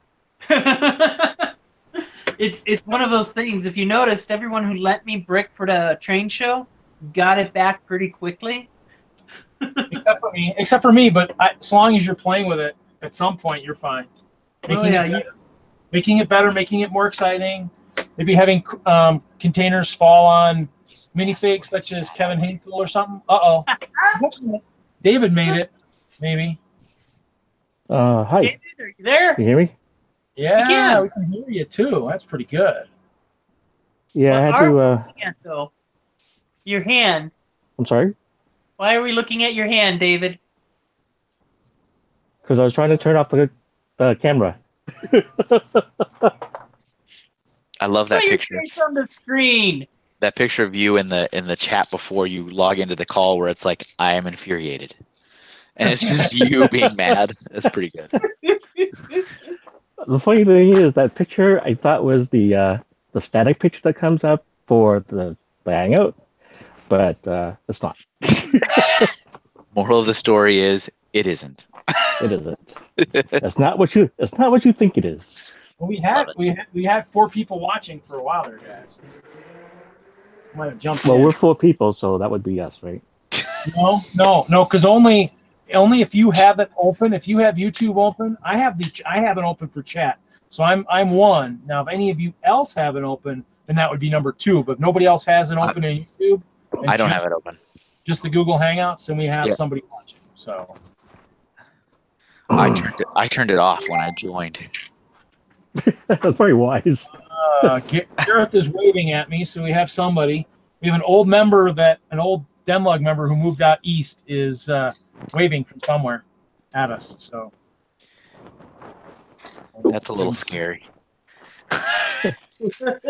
Somebody is waving at you somewhere. Messenger. I am terrified. Yeah, I forgot. Oh yeah, it was when Tanya was relating her story and about joining the club. Yes. All I could think of was uh-oh, Stalker. But you know, it's okay. People do it. Stalker alert. Hey, one of our members, he's a young kid, but he wanted to join NELUG, like when he was maybe 14, and we have like an 18 and over rule. Because when we go out to have meetings, we usually have like drinks and that kind of stuff. But it's okay if there's 18. But anyways, he our first introduction to him was at Kids Fest Hartford. Oh boy. And he came in with a notepad clipboard. Oh with, no. With the members' names on it. Oh. He would go around and introduce himself, and he was known as the clipboard boy. The clipboard boy. So yeah, it was quite amusing. We can about it now at times, but glad I was at lunch when he came in. There was this when we were at Philly Brickfest this year, something that was actually really cool is the owner reserved the Legoland Discovery Center for the opening ceremonies, which was pretty awesome. And I mean, like, really reserved it. Like, they closed down the Discovery Center just for the AFOLs. Wow. And so he even provided a bus service to the Discovery Center from the venue, which I thought was also just kind of unexpected. Sorry, I keep going to the other room because I'm putting pieces up. So we were on this bus. There was 2 buses to transport everybody, like, just, you know, like old school buses. So it was like, you know, obviously all the money went to reserving the venue. So we were in there. About safety. Yeah, it was fine.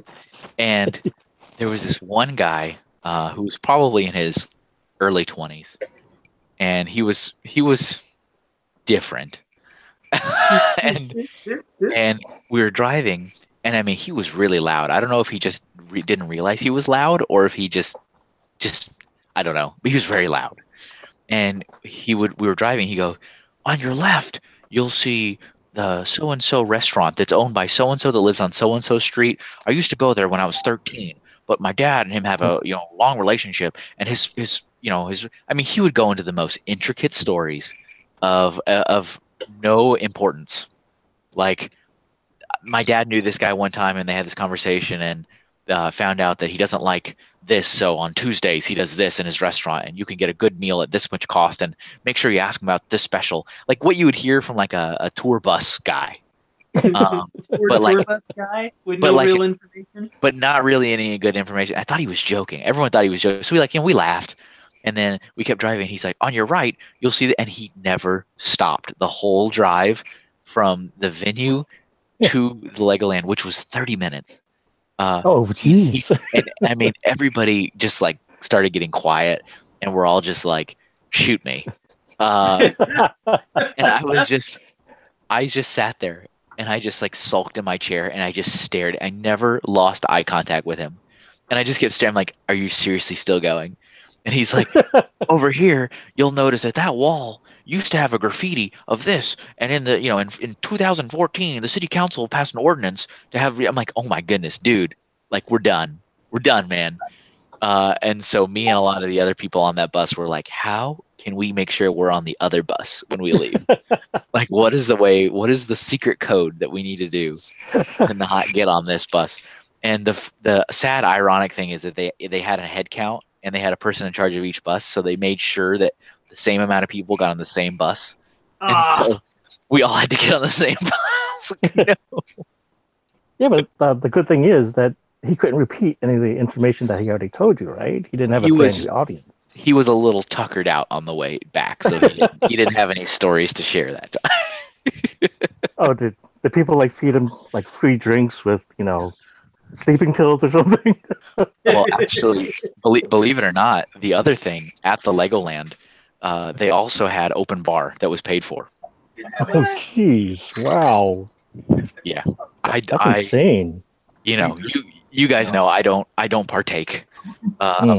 But it was funny because yeah, they had an open bar that was paid for by Brickfest, but if you wanted like actual food or any other beverage like water or coffee or tea, you had to pay for it. So like people were getting free booze, but I had to buy my own coffee and sandwich. Stupid. Good evening, Ralph. Hey, Ralph. Howdy, everybody. Hello How are there. you? Welcome to the dollhouse. Hey, I like that tank behind you there, Kevin. Thank you. That's where my oil is. I have two of those. Two of them. Yeah, My goodness. So how much kerosene do you burn in the winter? none. Oh goodness. I don't know how. I think this is what 600 gallons in there or something like that. Yeah, they're pretty hefty. And I usually have to fill it up. My goodness. I mean, Dave, you know, we've had some bad winters here in the last couple of years. I mean, Sure. this last one wasn't too bad, but maybe it was the one before, 2 years ago, which was just awful. And I think I spent like $5,000 on oil just for through winter. And I'm Yeah, like, this is bankrupting me. But I mean, this winter we were paying about $380 every 10 days. yeah, it's awful. It's just terrible. Yeah. And I'm not used to it because, you know, being a Texan and then a Coloradian and then a Arizonian, I didn't have these things. What is this? What is this thing? I remember when I moved in, I said, "What is that? Is that like a pod? Is that like a Bacta tank? You go in there and get healed." Well, it wasn't all that long ago I heated my house off of propane. Oh, God. I got a Wow. 500-gallon propane tank in the backyard. And propane accessories. And propane accessories, Okay. yeah. All right. Okay. Very good. So Every- we were filling. There was one winter we were filling that tank every month because it was so cold up here. It's awful. That's just terrible. Yeah, well, propane at the time was like $3.50 a gallon, so 500 gallons a shot. Yeah. You either do that or you freeze to death. So there you go. There's your options. Yeah. We'll Be warm and find close. money. So the warm environments, you don't have the heat, but your electricity bills must be pretty high for all the AC. Yes, central air, man. Get that central air going. I'm from Texas, and Kevin, you were in Texas. Are you not? You like live off of AC? Because I'm a Yeah. Texan. And Yeah. I never had AC. Yeah, so I was pretty confused when I moved from Austin to Colorado to Denver, because in Texas it's against the law as a landlord to lease any type of property without AC unit. And so when I moved to Denver, I was like insulted that we didn't have an AC in our apartment, and I said, "You realize like I can report you." And of course they knew more than I did. I mean, they were landlord in Colorado, and of course I had to do my research and realize, oh, that's not a thing here. But in Texas, I mean, there's no such thing. It's against the law. Like every property has AC built into it, and so like my whole life, I was used to it. Or Kevin. Or me. That's the story of my life. You just have to suffer through it. Getting there. What you building?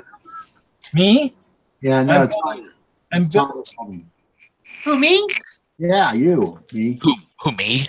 Okay. Give me a second. Let me put this pin in, and I will show you what I am up to. I think it's pretty handy.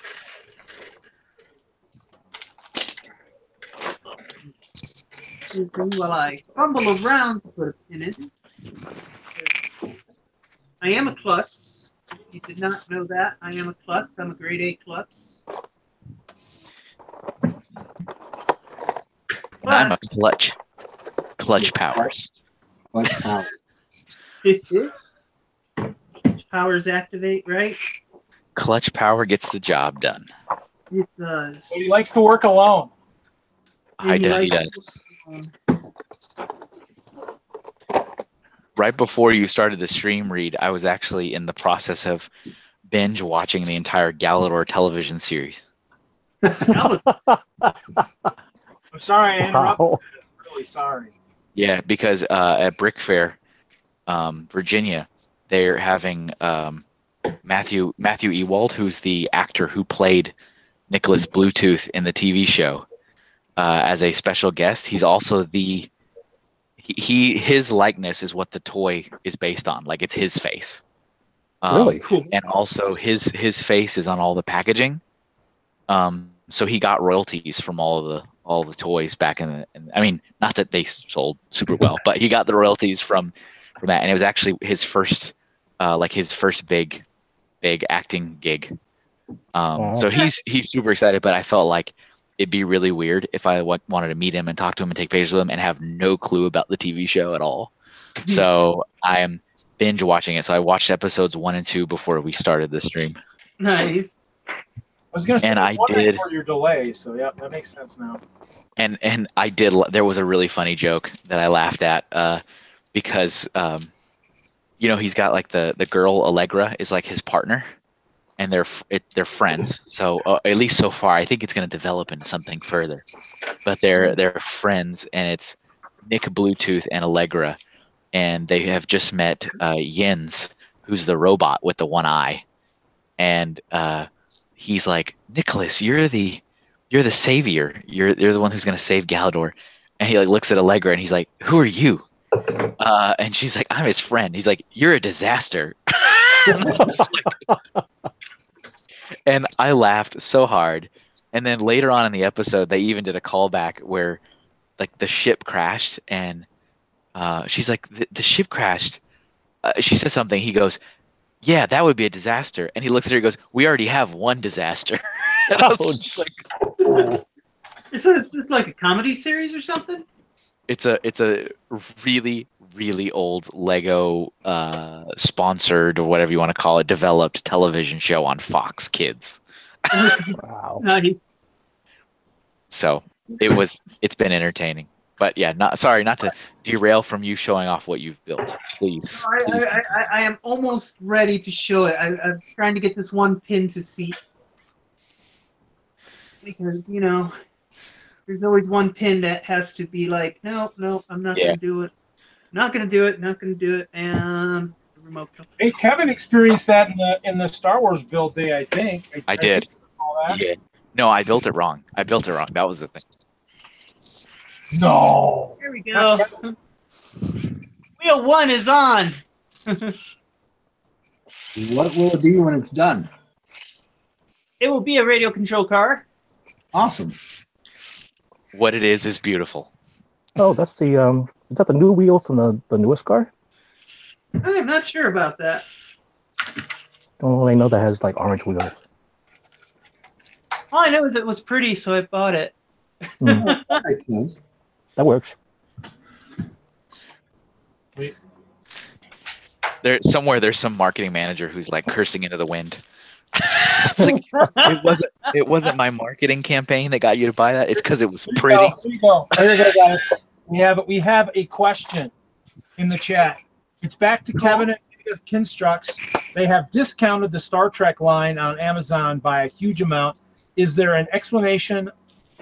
Are Mega Constructs not selling well since the takeover? I You know think. anything, I mean, Kevin? I don't know anything for certain, but I actually think they're probably selling. I think if nothing, Pokemon has helped them sell more. I think they really got a strong license with that. I mean, Star Trek, I don't know. I think Star Trek maybe wasn't the right fit for them, at least not right now. I think they need to get to like the core, and of course the core is kids. And what are kids talking about right now? They're talking about Pokemon. They're talking about Minecraft. And so I can't say for certain. I have no clue, but I don't think the Star Trek line was a right fit. I think it was worth a shot. But I think the Pokemon stuff has been doing phenomenally well. I mean, they've been pumping that out left and right. So Well, with the frequency that they have of being able to like grab licenses from pretty much anything, Yeah, For them, it was just like let's throw everything at the wall and see what sticks, and don't look back. exactly. Mattel does have a lot of rights to a lot of different properties, so Exactly. they already have a lot of power in the marketplace when it comes to toys because of their history with a lot of licenses. Looky, Oh, wow. looky. I As got- soon as that Yeah. purchase happened, there was a bunch of people in Denmark that looked up into the sky going, I just sensed a great disturbance. The big enterprise is going for $77, Wow. down from Is that down from $250. is that the big one that has like the whole back of Yes. the ship is like one part? The nacelle strips are, Yeah, nah, Um, not so much. but it has lights. It does. It does Yeah, look- it has lights on the nacelles and stuff. I might have to get the Don't Tell Anybody. Oh crap! This is on YouTube. The world will never know. No one's watching this channel. As like a research tool. That's it for research. There are people who are watching it after we're done, though. It's Yeah, still I for think research. Yeah, this one. So I don't know if you were here earlier, Dave, when I was confessing, but so this is a mega Pokemon set. Oh, I that know. and I built and I put it together, and I was very, very impressed with this. The quality of the plastic is top notch. There's Really? no clutch power problems at all. Wow. Nothing was too hard to stick together.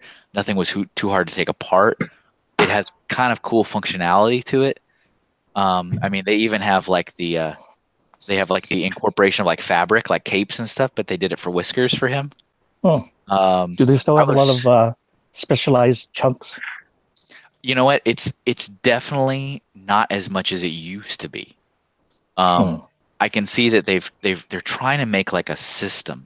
Like if you look at like the shoulder and the hand there, that appears in a lot of the Pokemon sets in different colors. So it looks like it kind of reminds me of like a Mixel's joint. Like develop something and then use. Yeah. Yeah.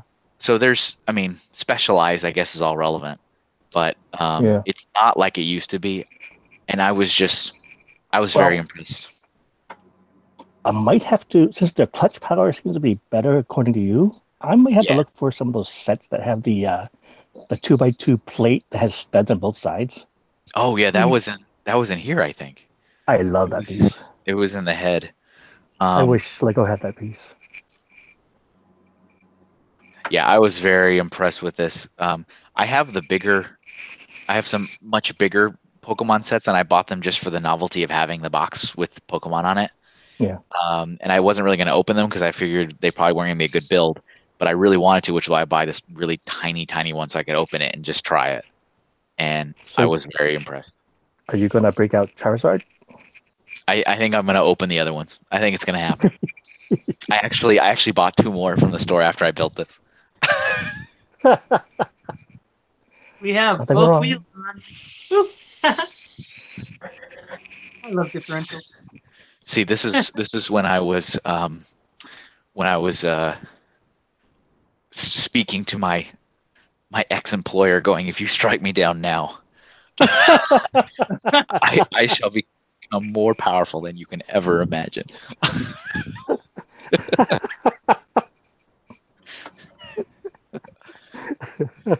Yes, Obi Kevin. Somebody will Obi-Wan Hinkle. will be squirming. Mm. Don't do it. Don't do it. I have the higher ground. Oh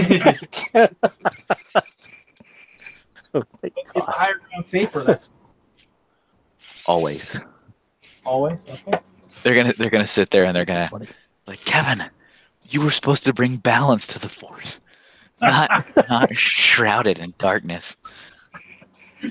And they're gonna say you're evil. I'm gonna say, from my perspective, you're evil.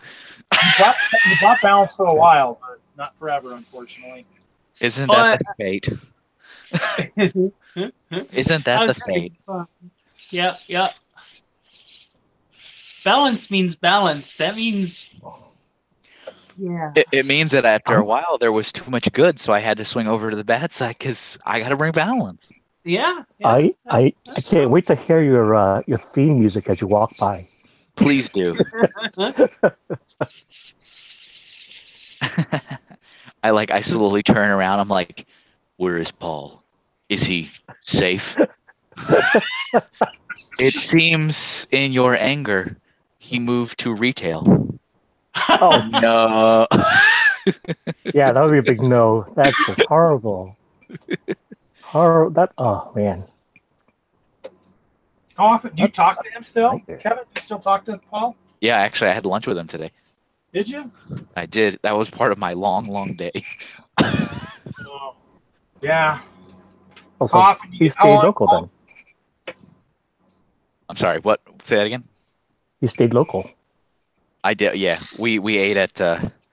Well, we met to eat in East Longmeadow, so it wasn't too far away, but in Massachusetts. But yeah, and I put it on Twitter, and I know you all follow me on Twitter, and that's where all the cool kids are. But I just signed my lease today, so I will be in Connecticut for at least one more year. Yeah, I saw that. Wow. One more year. Hey, it's okay. So I have the rear powertrain of this car coming together pretty good. Is that a mock or is that a set? This is a mock. All right, very good. This is from scratch. This is me just pulling ideas out of my head and fitting pieces together until they go together the way I want them. Out of your Are head, you- but in other places, that's for sure. Are you going to put a knife on that? Maybe. Okay, all right. We'll have to see. Machine gun. I just Are you I wanna- modeling from Death Race 2000, the classic movie? I just want to know what the trend is. What's the trend? It's got For- knives on it. Murder or for play? For murderous play. Yeah, just like cut everyone's Achilles tendon as it goes by. That'd be nice. Pet Cemetery. Ooh. I remember that scene. That was a bad scene. That was a terrible scene. So awful. That's like anytime those old movies and you have you bust out the claymation, that's nightmare. That's nightmare fuel right there for you. Oh, So actually, for the first top section, I'm actually texturing, and this is the gatehouse. So this is level 4. So that's near the top of the gatehouse. So, Your princess is in another castle, Reed. hey, did you see you were being flanked by? I got you out of the tot tub, so you're being flanked by a couple unicorns and a couple dragons. So. Hey, even Darth Vader can't spend all of his time in a bacta tank. Oh, everybody fell off except for Kevin. There's always business that needs to be solved. Always. You know what I can do? I can take a break from this and open up the collectible minifigs I got today. What's that? Recent? Yeah, I don't do I don't feel bags, so just be clear on that. We'll have to see what you get. I can respect Not that. all brick. Let's hope it's not all brick boys and girls. So. They put a lot of those in these sets. Yes. Current series 18. I still don't have all of them. I'm still missing, I think, 4 or 5 of them. So we'll see. Yeah, you'll have to let me know. The first one I already have, so that's great. Which So is the first one? It's the dragon. Oh well, if you want to get rid of some of him, just let me know. I could use more. Dragon. Yeah, I need more of them. I'll take more. Okay. Just bring him to Chicago. So I'm not going to build him because he disappointed me. What? The dragon disappointed Wow. you? Why did the dragon disappoint you? I already built one, so he'll just be Oh, thrown okay. in the collection. Okay, I can accept that answer. The second one, I can't remember if I have this one or not. Which one is it? This is the fire crotch guy. excuse me. Ah,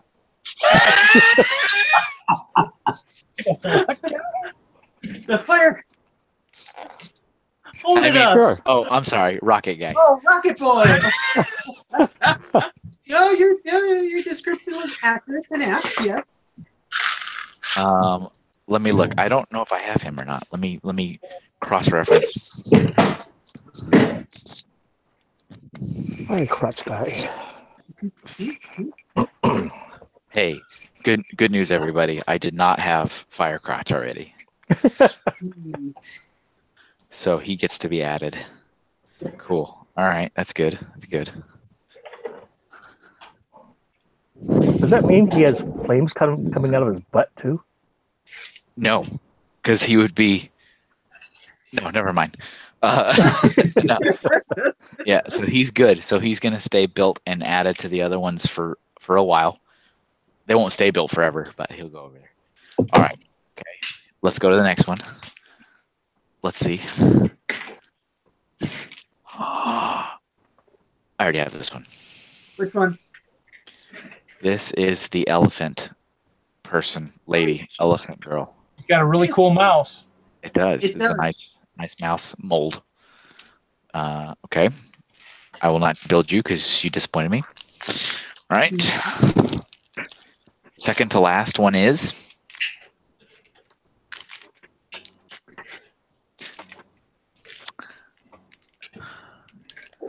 this one is the potted plant person. That one's cute. I think I have this one. Audrey? Yeah. Feed me. Okay, I need to cross-reference the plant. I think I have the plant. And then the last one, this is it right here. My cheek says it is going to be one I don't have. Can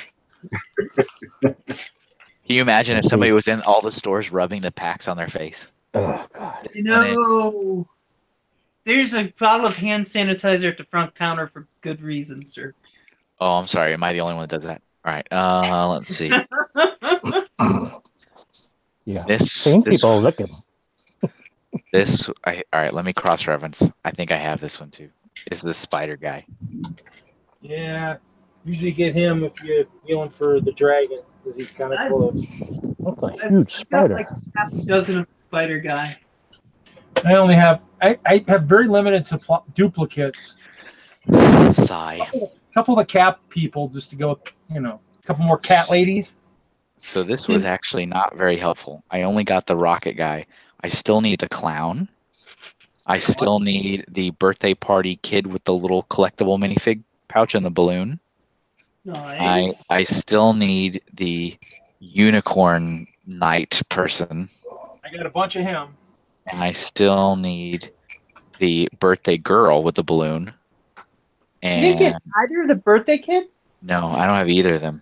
And the last one I need is not the policeman because I have him. It's the blue 2x3 brick girl. Oh, so we can probably find those for you. So you need the both birthday kids, the blue brick girl, the unicorn, which I have a bunch of, and then the clown. And you can feel him. Usually I can feel him because he's got the balloon animals. So Don't compromise his principles. He doesn't feel the bats. I feel them on my face. I'll feel him for him because if he's got extra dragons, I'm always willing to trade. I'm willing to allow other people to feel bags on my behalf, but I don't feel bags. I'll accept that. And when I was in Philly, because I just didn't want to deal with the whole chase thing, I went to every vendor and I said, "Do you have the Series 18 policeman?" And they'd say yes or no. And they say yes. I go, "How much are you selling it for?" I go, "Thank you." And then I move to the next table. "Do you have the Series 18 policeman?" And I went around the whole venue, and only two of them had it, and they were both selling it for the same price. So I just broke down and paid for it, which was $17 for the stupid policeman. I was like, well, there you go. Here, I got my stupid policeman. I don't have to worry about it anymore. I think feeling is probably a better way for that. I don't know. What's your time worth? What do you bill? What's a billable hour for you? Usually my time is worth $50 to $80 an hour. Yeah, $17 was a cheap choice. And it's just the times that I've ever seen, like at a Walmart or Toys R Us, they're always already all like felt up, and half of them are gone, and it's in a different thing. I'm like, I don't know. I would feel better if I'm gonna put a fresh box on the shelf and you can feel and find what you want. Well, But- what's funny is the WalMarts now, or especially around here, are locked. The cases are locked, so you don't have to ask to get access. So Gareth is asking about the police guy. So let's see here. Gareth, are you referring to this guy? Let me get a close up. Here he comes. Open up wide. Here comes the airplane. So what makes him different from like a regular policeman? He's the old policeman. He's a mock-up of the original policeman that they did back in 40 years ago. 40 years ago. So 1978.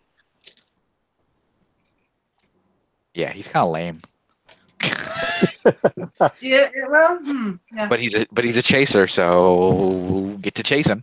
There you go. Go chase somebody. Probably the clown. The dragon is pretty nice though. The dragon's a pretty nice one. I got 2 up there, and I've got 1 there, and 1 there, and a couple up here, and 1 up there, 2 up there. I think I got 6 or 7 of the dragon. Wow. I got about I do have a castle, guys. I do have a castle, and dragons generally hang around castles, so. It's true. Wait, you have a castle? No, he doesn't. Just a small one. Not very big.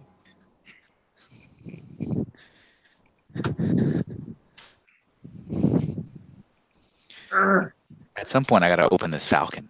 I thought we were going to maybe do that for the live stream. Or are you going to want to do it sooner? Oh, you mean the 24-hour live stream? Yeah. I probably won't even finish it in 24 hours. Oh, man. My legs hurt. My legs hurt. Need a heating pad or something for him. All that walking around today and then mowing my lawn was just the coup de grace. It's just, and you're done. You don't have a ride-on? No, I don't think I have a large enough lawn for that. I feel like I would be just silly. It's just sit there, spin around a couple times, and then be like, all right, I'm done. No, you probably should, but probably not, since you don't know how long you're going to stay there, type kind of thing. So it's probably not a wise investment. You can like let's wrap it in the studded tape, and then like customize the body every time you want to go out. Oh boy, yeah, that'll be the. Okay, I'll be quiet now. And that's enough out of you. Yeah. No, I normally don't mind doing it. I really don't. But after I was already on my feet all day running errands, and then I came home like, ugh, I need to mow the lawn. It's like, man, I don't need to be doing this. And no Reed there to help you do it. I'm sorry. No Reed. I couldn't take a picture.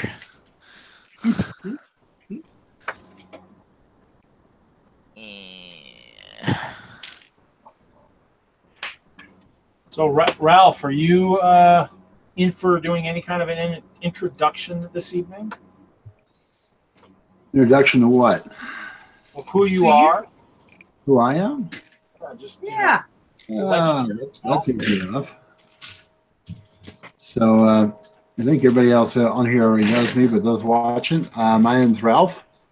I am the Lego ambassador for Denlug, and I currently primarily build the city with trains and quite a bit of Technic, because it's that time of the year for me to build Technic. Is it it's a seasonal build? It sort of is with me. On Monday, I'm actually going out to one of our local elementary schools, and I am doing a simple machines class, and I use my Technic builds for that. That's pretty cool. Yeah. And then at the end of the same week, when school comes to an end, I'll actually be there teaching the kids, or sort of teaching the kids anyways. I don't get much time with them. Principles of inertia and that using Lego race cars. So I've got just in this week 2 different classes. So, Nice. so it is, as you said, kind of a seasonal thing right now. Interesting.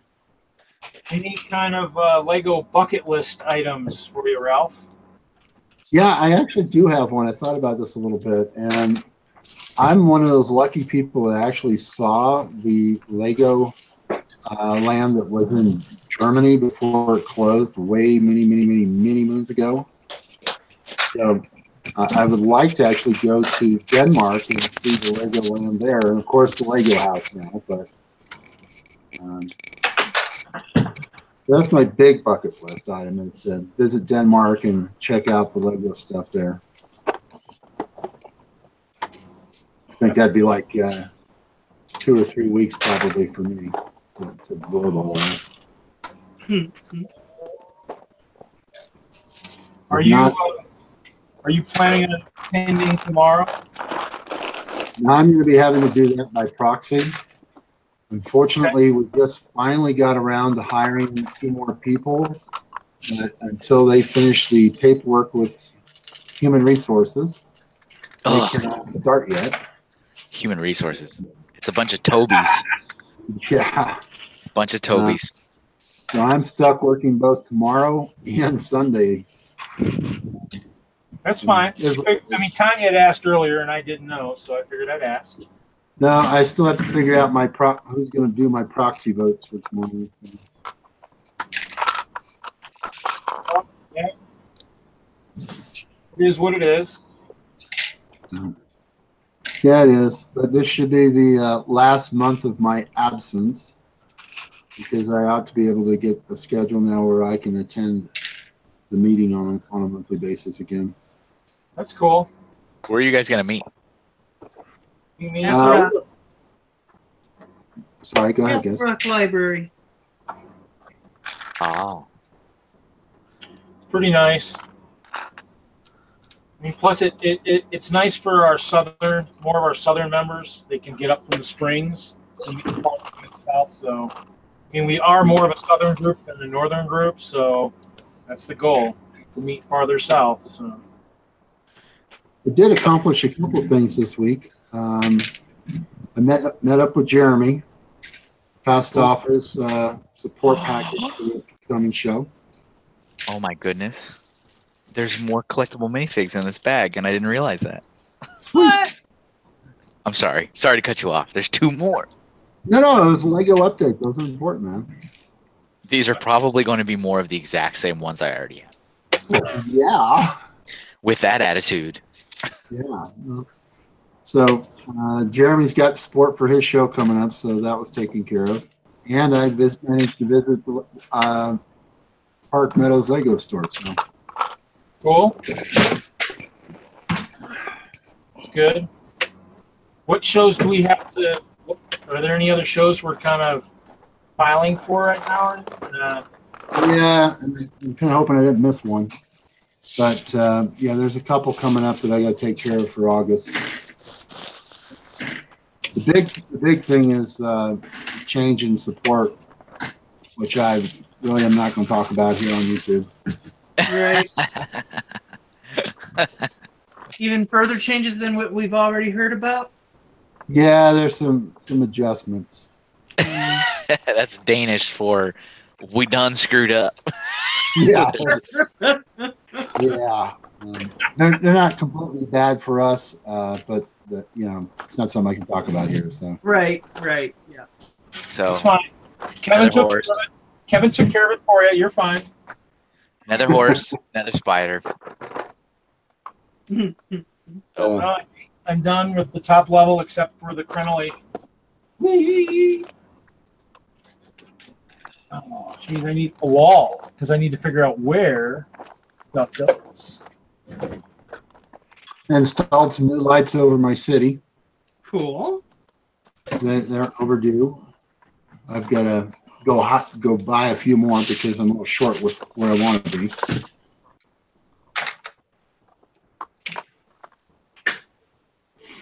No, that's pretty much it. Boring person. No. He lies. We all lie. Oh, Tanya, you might appreciate this. I bought a Raspberry Pi this week. Oh, cool. Yeah, I've got grand ideas what I'm going to do with it, but I'm having a lot of fun messing with it right now. That's what you're supposed to do. Cheap, fun. Plan to build some automated crossing gates and have the software control that. But I'm going to expand that to using cameras to keep track of where the trains are, and let the Pi do all the lock controls. Nice. See how it turns out.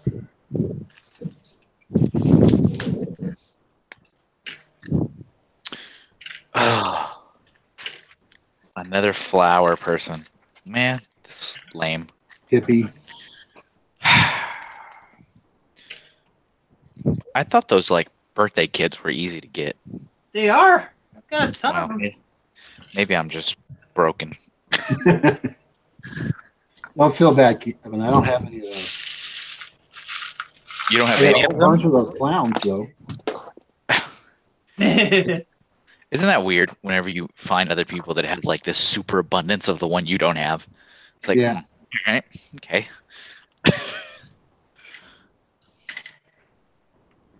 I like these plates though, the orange plates. Yeah. Suspension is in. Suspension. So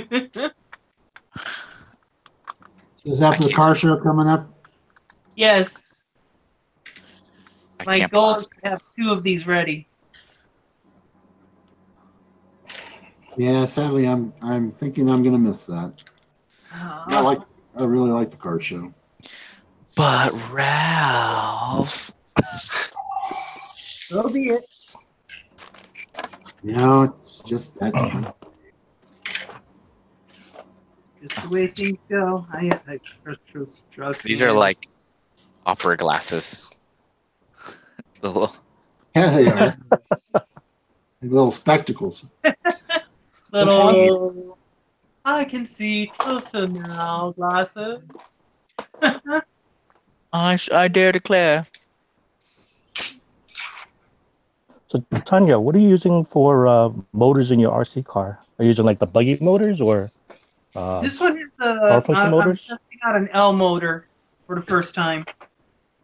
I bought some L motors because they reading online, a lot of people who build RC with Legos say that the L motor is a good balance of RPM and torque for their build.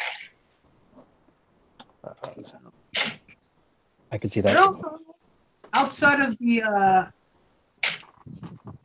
excluding the servo motor, which is an expensive POS, excuse me. Yeah. A point of Good sale. to know. Yeah, Tony. Sure. Sure, we'll go with that, sir. The L motor is the second most expensive. You can pick up the M motors for $7.50. The XL motor is $9 or $10, and the L motor is $13. Yes, but they won't burn out like the medium motors all the time. What's that? They last longer than the medium motors. Yeah, that's what I hear. Yeah. So I have a couple large motors and I really like them because, like you said, they have a good balance and plus their size is easier to cope with than the XL motors. they are easier to work with. Now, my robot, my knife wielding robot, has 2 XLs that drive his tracks because I just need the torque. But I have burned up so far. I have burned up 3 XL motors.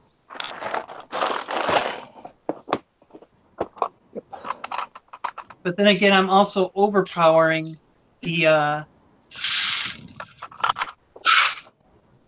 Basically, Lego took 12-volt motors and stepped them down to 9 volts with a thermistor in them and everything. Yep. It's for the children. Right, exactly. So they're meant. Lego motors are meant to be rug crawlers. They're not meant for mad women, mad geniuses like you who try to get a Lego Wanted to built follow the RC laws of car. physics. Right, yeah. How dare you want to be creative? I know. I'm With gonna a need children's toy, nonetheless. I'm gonna need you to tone it down. Tone it down. Like I say, kids love my robots. That they That's- do. They're big magnets for the kids. They are, and That's surprising considering they wield knives. That is I told you I leave the life off at the shows. Oh, Tonight it's is where I okay. take it to the office and harass the fellow engineers.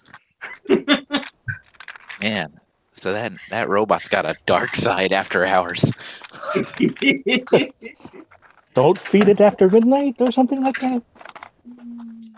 Apparently, he gets See, now if rambunctious. I was just a smidge more prepared for the Star Wars show, I would have taken him I would have taken him and had a lightsaber on him, so he could chase people around with a lightsaber. That would have been good. I think that's a deterrent for going under the stanchions at most of our shows. stanchion area patrolled by knife welding the robot. Kevin, was that one of your dogs just making noise? Well, I'm sorry. What did you say? I just heard a weird. I thought I heard it bark. No, No, I don't think so. I'm hearing things. Yeah. You need Bark. to step away from the plastic there, Reed. Affecting your brain. If this works, I don't know if this is going to work. We're going to see. It's just like the keep. Got that weird, it's too big type thing. Let's see. No, wait, did you just say the keep was too big? He did say that. I didn't hear that right. Yeah. The old keep was too big. So Okay. Still, see what happens is there's an overhang. There's an overhang on here, so that's I got to figure out how to hook it so it fits in there. Oh well. Is what it is.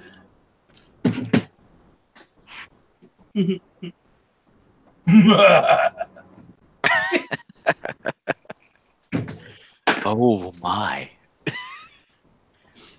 But it is a little bit too tall.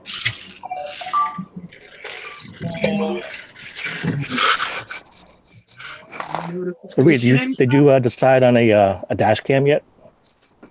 No, not yet.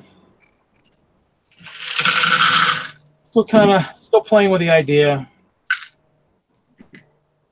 What are you Oh, giving a dash cam for? He's gonna start arresting people. no, just because I see so many crazy morons on the road, I just thought it'd be nice to have one. You almost killed me and Paul though when we were in Denver. Oh, do tell. If you want insurance, it's Well, mandatory to have a dash cam. You do know that Paul and you did kill an iron. Well, that's where my iron is. It's dead. I was wondering where it went. I remember now it's dead. You guys killed it. I don't know where it went. Killed my iron. Wow. Hey, He's not denying it either. He's just laughing. I deny nothing. I have no regrets. You killed my iron. That was funny, but I think our lives is more important than the iron. That was. I don't know. We were driving. Reed was driving us to his. I think we were going to your place, weren't we? Maybe, yeah, probably. We were going from Denver Brickfest to Reed's apartment, and it was raining, and it was me in the passenger front, Reed driving, and Paul in the back. And I mean, you were going pretty fast. Let's be honest. You were driving pretty fast. You're driving like 80 miles an hour. on the highway. That's slow in Denver. Well, then you were driving 100 miles an hour. And it 20 was over. raining. It was raining. It was night. So it was kind of like, that slick roads where like you can't see, the lights are just everywhere. There was 100 cars on the road. You were weaving and bobbing, and you were like engaged in a heated discussion about something. Like you were passionately talking about. So I don't remember what you were talking about. And I remember looking ahead of us, and there was a car, like a truck or a van or something with like pipes sticking out of the back of it, like like a tow truck.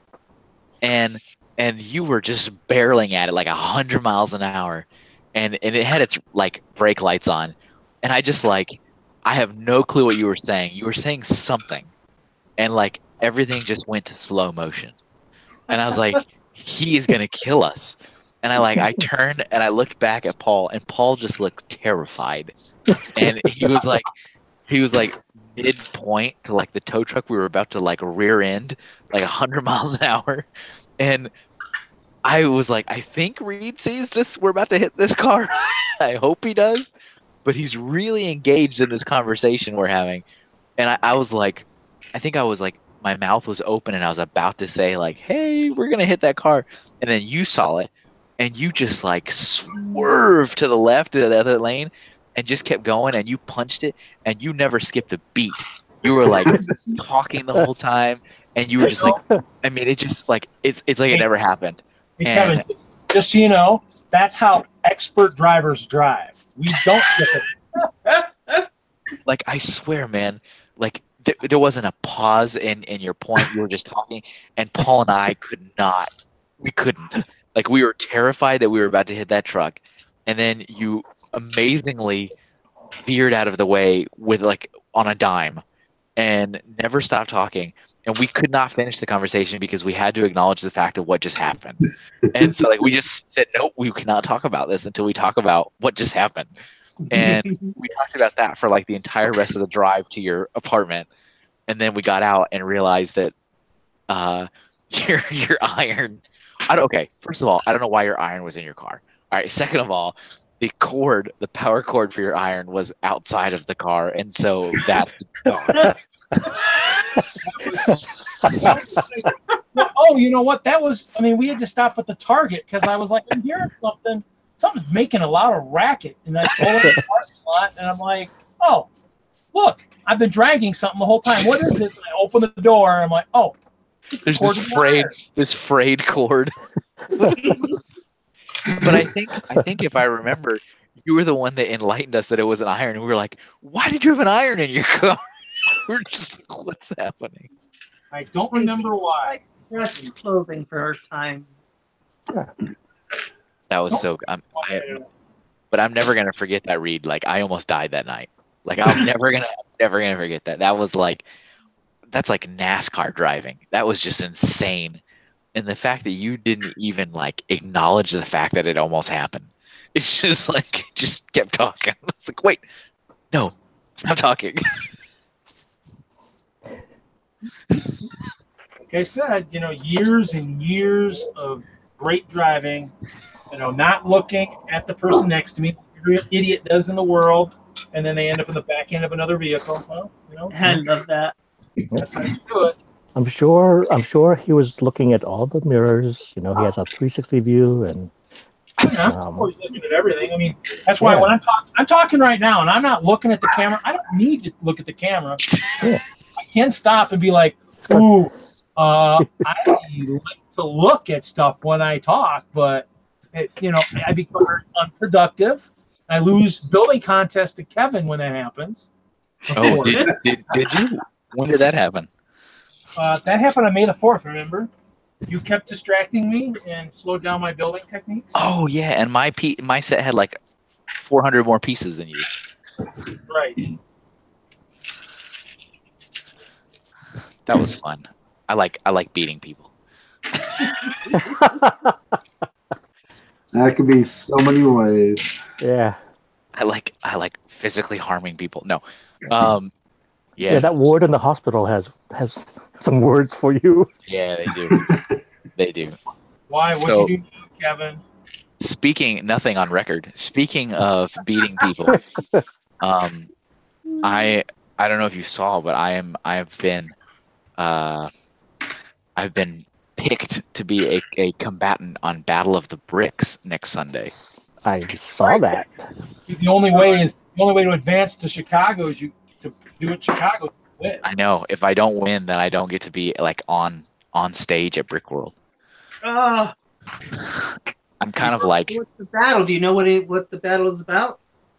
I kind of know a little bit. So apparently I have been shipped a set and I have to use the set that I get. I haven't got it yet. Right. That is supposed to arrive before this Sunday. The first round is actually tomorrow, which is not me. It's 2 other people.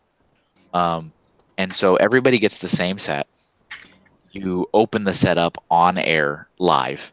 And I think you can only use the pieces from the set. I think that's the whole point. Yep. And I think there's like a couple prompts. Like there's 3 rounds, like make X, make Y, make Z. And then there's points. I think the host gives us points based on something, or there's like a vote through the chat system. But while it's happening, it's all raising money for St. Jude. And so if people donate a certain amount of money at certain times, it makes the combatants, we have to do stupid things. So like if you get a certain amount of money, like we have to build wearing socks on our hands. Oh my God. And so like I was already told that I need to have a clean pair of socks ready for when I get into the. I'm like, oh no. It's not a if, it's a when. It's always a win. It's always a win. And so, I mean, he's got some pretty heavy hitters in there. Like, I feel like I'm only in there due to notoriety. I'm just like, oh no, this is gonna be bad. I'm gonna walk in there like The Rock with like fog machines and stuff, and then I'm like, now how do you put these pieces together? Like, what do you do? So I don't know. The person I'm going against, I don't recognize the name, but I've seen his builds before on display at Brick World, so of course that makes me feel awesome. I was like, oh, all right. Yeah. Better awesome than sick. Oh, awesomely sick. So we'll see. We'll see how it goes. That would suck to be like, hello everybody, I'm out. It's just like nobody wants to go out in the first round, you know? Like that's awful. At least get me to the semifinals. How much time do you have? I think it's an hour. That's not bad. I think it's an hour. He recommended that I watch the last season to see kind of how it goes, and I've watched a couple. I haven't watched them in their entirety, but I've watched a little bit of them. Like I saw that there was one of the players in the last season was told that they had to build on their knees, and so in the stream he was building it like a standing table, and then he goes, you have to get on your knees, and he's like trying to build, like he's like, I can't reach the pieces. He's like, sorry, for the next 5 minutes you can't stand up. I was like, this is terrible. So I don't know what I'm going to get myself into. I'm going to find out. It's always good. Surprise, surprise. Do good things and have fun. There it is. Yeah. I might recommend, as far as the socks go, see if you can get like a pair of very thin material socks. I got all right. So confession time. So I got some. So I ordered some socks that have already arrived, which are slightly thinner, but they're also Super Mario print. So that I have them ready for screen time. That's perfect. That's actually I hope there's style points. Style points always. Yeah. So I'm going through these pieces that were in the Brickhead set, the customizable Brickhead set, and it's nice to see how many of these new little bracket pieces, these little 1x2 plates with the front thing. You get a lot of these. You get them in brown, you get them in green, you get them in yellow, you get them in orange.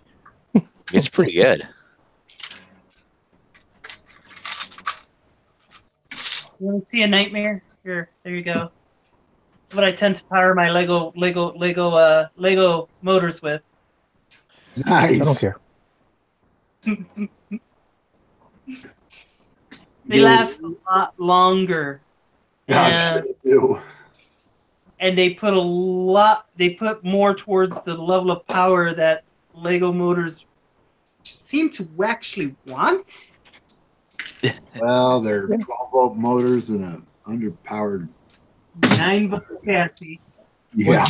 Did you see the new trains? They got the new trains out, and they've got some new power function, at least remotes. Bluetooth. They're Bluetooth? Yeah. Oh, Here, nice. yeah.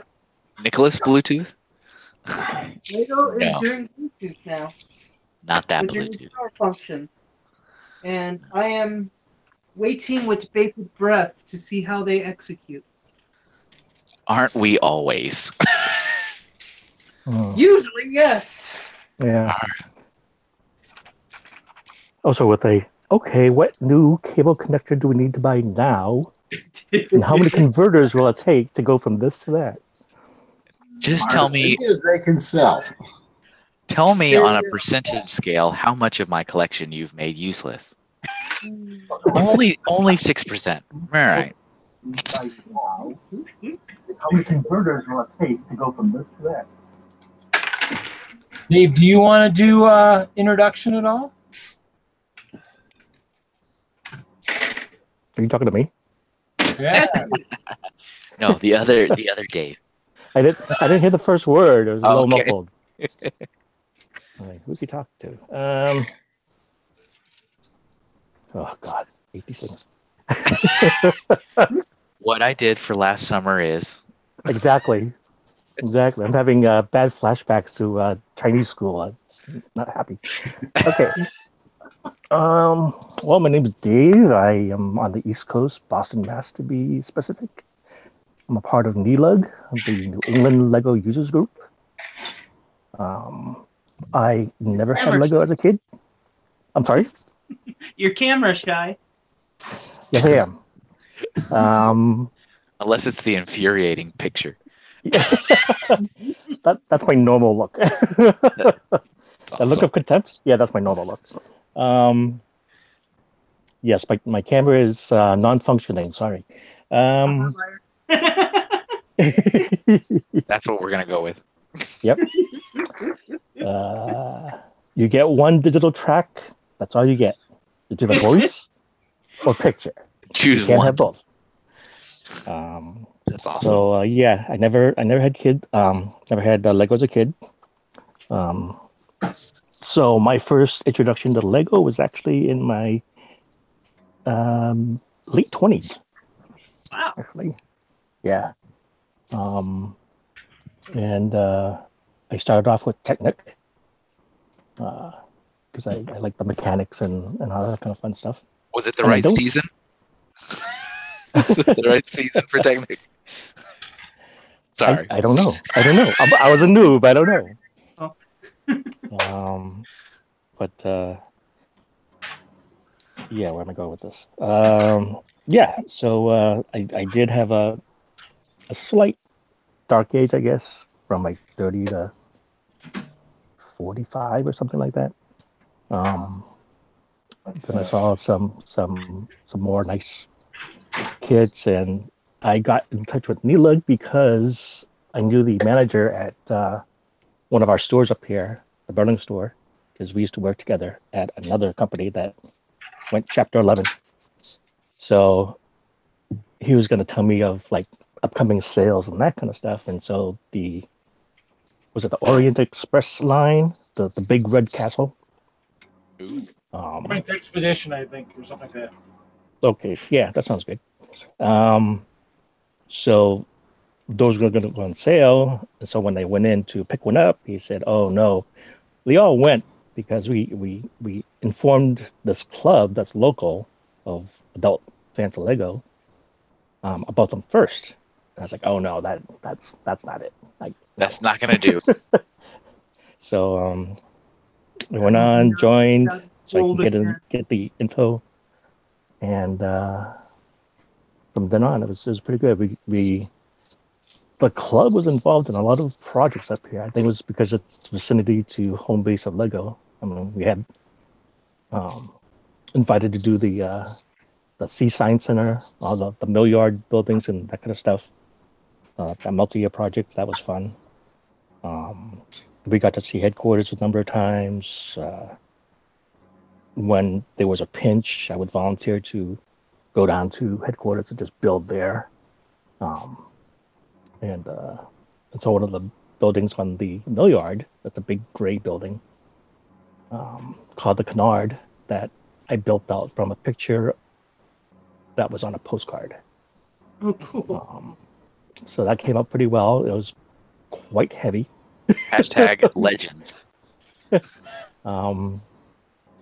There's I hope people don't kill me about this, but there's a lot of transparent brick in that building.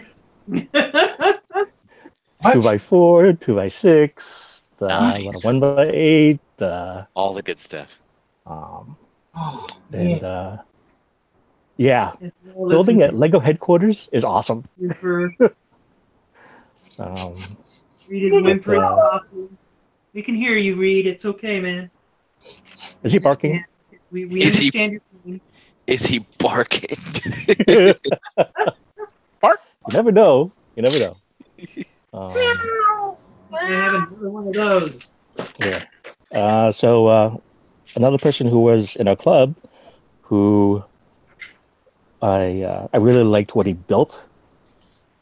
He built carnival rides, and that was Jamie Berard.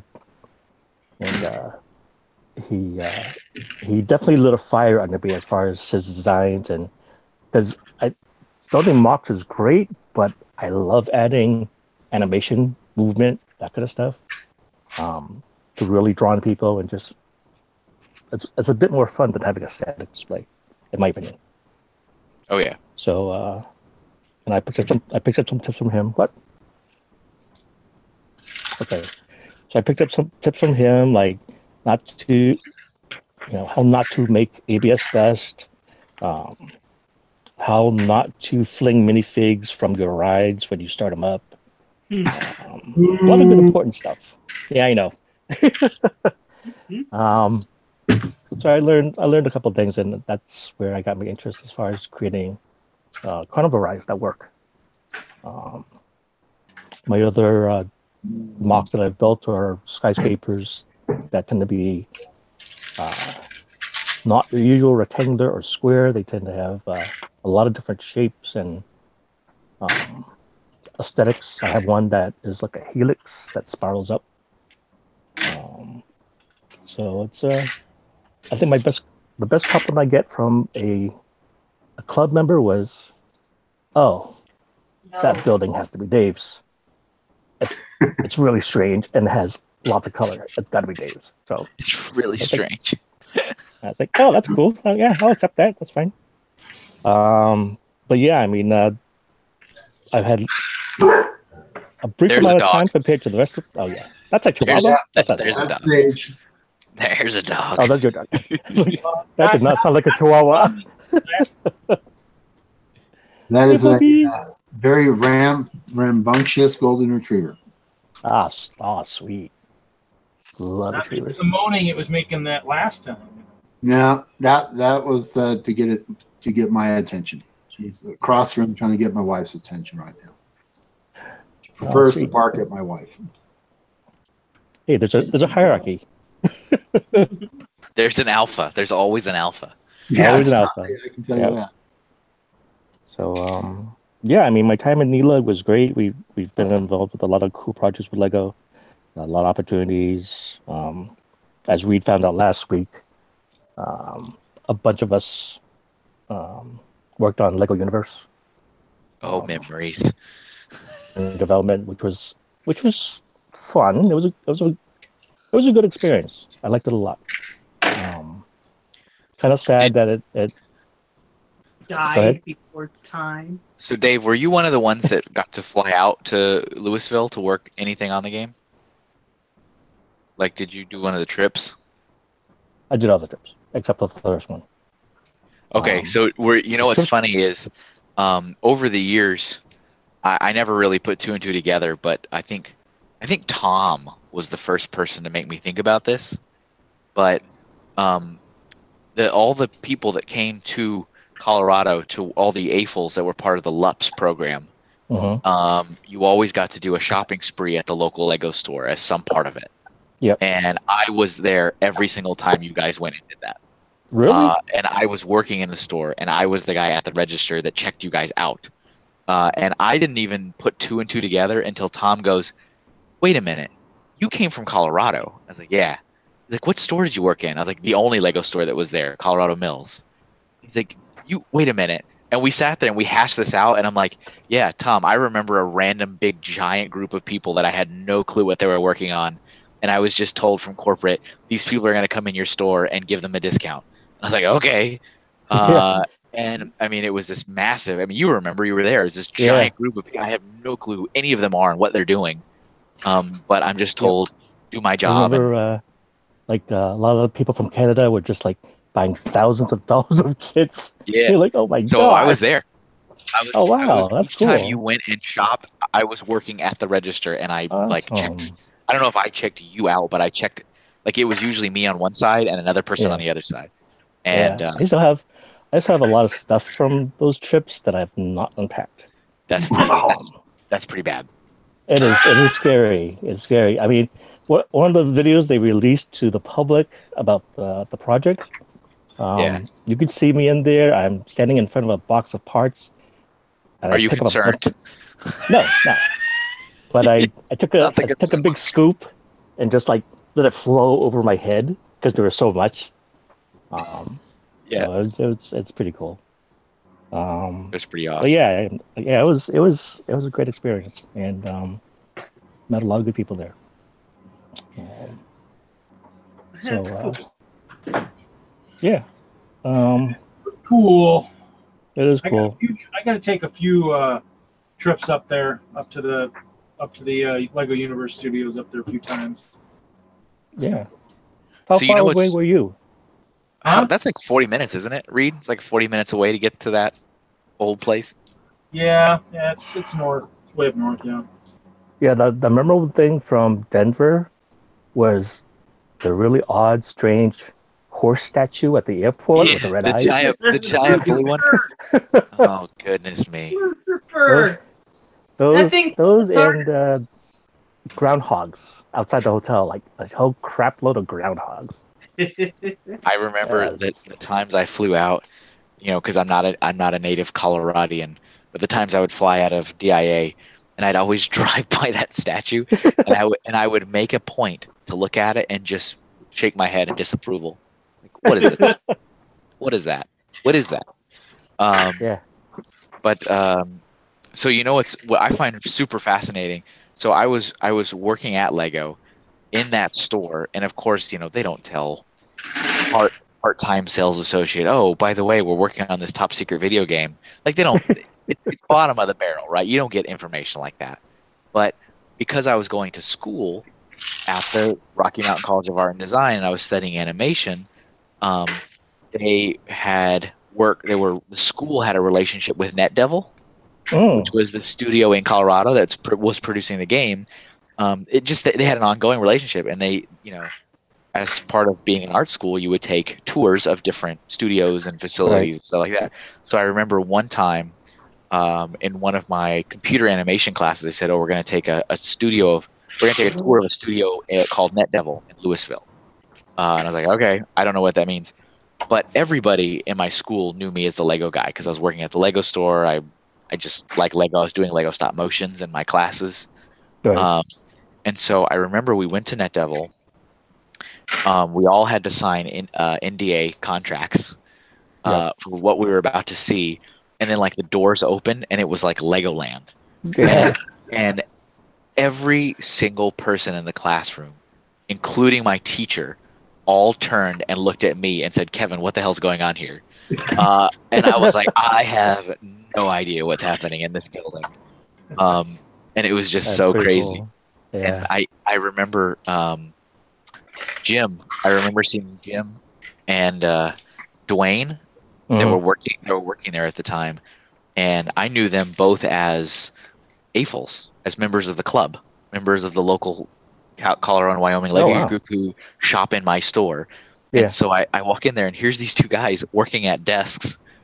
And I'm like, so I mean, here I am. I'm an art student on a tour of a game studio, looking at two people that I see on my part-time job working at a Yeah. desk, and we all just had this weird moment where we all look at each other like, "Hello, hello, what are you doing here? What are you doing here? I don't know what's going on." And I was like, "So you guys work here?" "Yeah, we work here." I'm like, "Why didn't you tell me?" Like, "We can't tell you." And I was like, Yeah. Before we tell you anything, did you sign a document? it was so awesome, but it was so bizarre. Yeah. And then after that, yeah, Jim came in the store and he's like, "Well, now you know." I was just like, I do know. I don't know what's happening, Wow. but I know something. Yeah. Small world, man. Wow. It was really weird. But That's yeah, pretty so weird. at one point, at one of those, or all those nights you were there was a young, intrepid little Kevin Hinkle working a cash register. Wow. I think we had the stamp cards too back then, right? For every stamp, for every Yeah. $25, you get a stamp, and for every 8 Yes. stamps, I still Oh. keep hoping I'll find another one just buried in my collection somewhere. they're not going to honor that. And now Yeah. there's no way. No way. Well, it's a collectible item now at this point. Then But I have the stamp, like the actual stamp. I don't have a stamp card, but I have the stamp. Wow. I have the little minifig head. Yeah. Stamp. That was cool. Nice. Good stuff. That's just crazy. Yeah, I mean, then after like I said, Tom's kind of the one that made me unlock those hidden memories. Yeah. And He does that. he does that.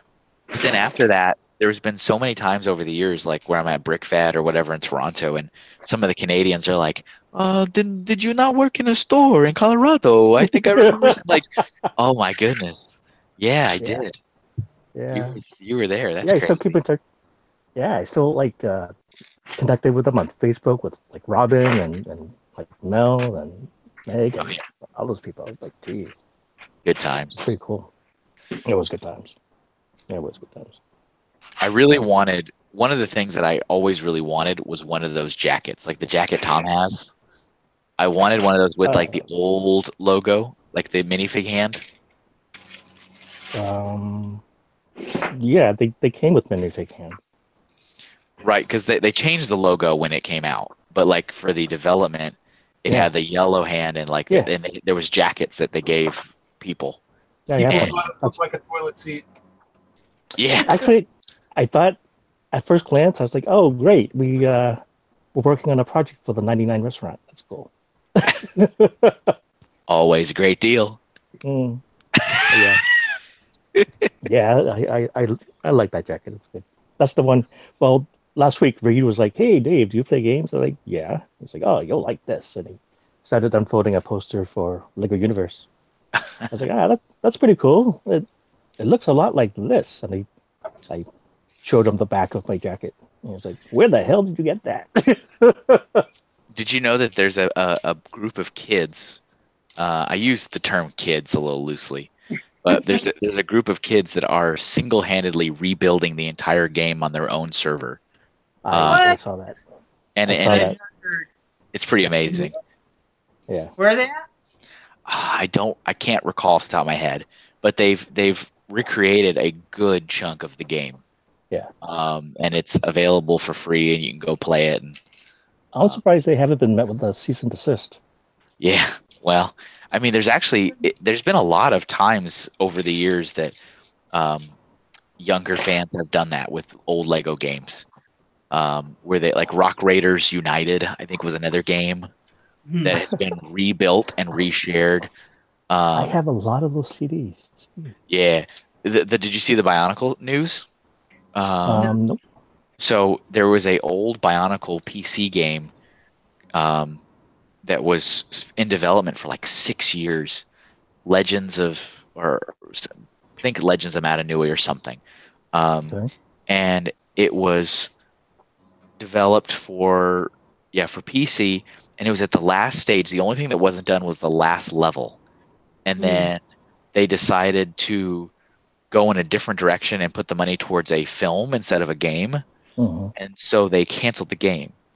But the Wow. game was almost completely done, and it's been like known about because there's actually like ads for it in Lego Club magazine. There's ads for it in like the back of instruction booklets and stuff because it was a huge game, like it was going to come out. Right. And there was even a contest Wow. in Lego Club magazine to be one of the first beta testers for the game, Yeah. and That's got cool. canceled. Didn't happen. Yep. And then the studio that was making it eventually fell under. But one of the people that worked at the studio had a copy of the last build of the game, and he seeded it out to the community like 2 years ago, and said, "Here you go. If you guys want to finish it, finish it. Here's the whole game." Wow, that's cool. And the Bionicle community has been not really secretly, but working on it for the last 2 years to finish it, and they have opened it up to the entire world for beta testing now. Wow. And so a 17-year-old canceled Bionicle game has finally been released to the public as of like a week ago. That's fun. Wow. All Andrew the must be happy. Bionicle sites was they were, every Bionicle site was going crazy, all of them. Bionicle people are fanatical. I have met them. They're interesting people. I'll put it just like that. They're interesting people. One of my a person I talk to regularly online. She's a Bionicle fan, and she talks about this lore and everything else. And I just kind of just go, okay, yeah, it sounds cool. There's music videos all over YouTube for it. There's just it's kind of wild, honestly. And it's incredible because they have dealt with massive like deep loss twice. Like you know, they are like obsessed with Bionicle in a good way, in a good you know healthy fanatical way. And then the theme got canceled, and it ruined their lives for a time. And then they got over it, and they continued the lore, and they continued whatever. And then it came back. I mean, they were like parades were thrown in their honor. And then after only like a year and a half, it got canceled a second time. Yeah. I mean, these people have gone through loss. and they feel it. I hear it in her voice. She talks about it, and she talks about all the lore and everything. And I'm just like, yeah. Oh, all I saw was sets that had too narrow range of pieces to use, and didn't bother with them. You're like, I don't like those pieces. Yeah. That was it. That was it. Like, I look at them and I go, oh, cool Technic pieces. Love it. Some of them are usable. I have some Bionicle pieces here and there, scattered throughout a build here and there, but overall, like, some of those torso pieces are just like, huh? What the? If I'm not building some kind of monster, this doesn't kind of work. Yeah. So it's so crazy. It's all right. But yeah, I really enjoy I'm not a huge Bionicle fan myself. I'm familiar with the product, and I'm decently familiar with the lore. Like I can't get into like all the names of the characters, but I know the overarching story. I know the purpose of the mission. I know what's going on. I know the big secret that everyone found out after 10 years. But a big secret? There was a giant secret. Do you want to know it? Do you want to have my crash course into Bionicle? Just spoil it, man. Just spoil it. it's actually kind of fascinating. But so the whole story is that these 6 canisters washed up on a shore, and it was 6 heroes, and these heroes were sent to fight an evil bad guy, and the evil bad guy was turning all the creatures and fauna of this universe evil. And so they show up and they stop it. And of course, the evil keeps turning into a different form of evil or getting into a different area. And they have masks, and the masks have power. So that mask is the mask of air, so that person can fly. That's the mask of fire, so they can shoot fire out of their weapons or whatever. And this thing went on for years and years and years, and they keep going to different parts of the world. Like, oh, we were on that island last season, now we're on this island this season. But it's not like they made it up. Like, they kept the lore going, and they kept you showing like this is where the island was, and now the island's here, and here's a map, and you can see where we are in relation to each other. And they had comic books, and they had movies, and they had games, and so like they were building a universe. And after 10 years of building this all up, you find out that all these little islands and all the everything you were seeing was all part of a giant robot. So when they were on the Finger Islands, it was because it was the giant robot's hand that the fingers came up out of the water, and that was his hand. And so at the very end of it, like he finally woke up, and like there's this beautiful cinematic video of like all the islands that you've been like traveling through for the last 10 years, like seeing all these adventures.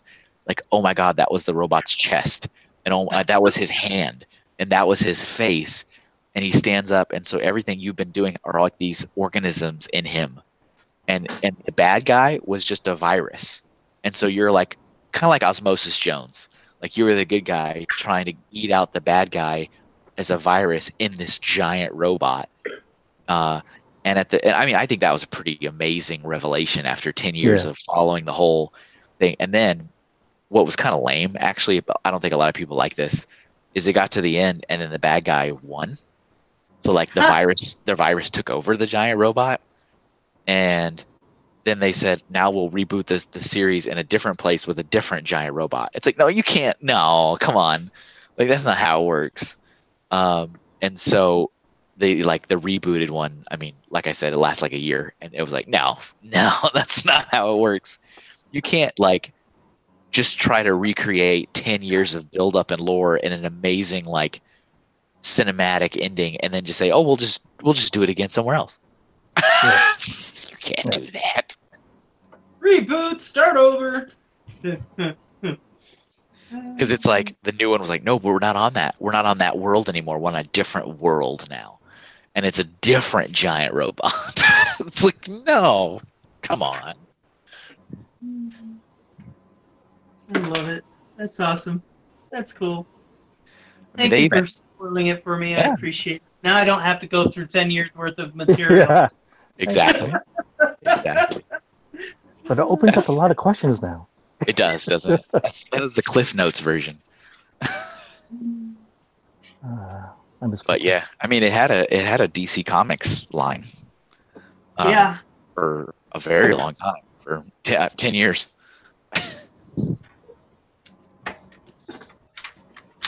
Can't find it.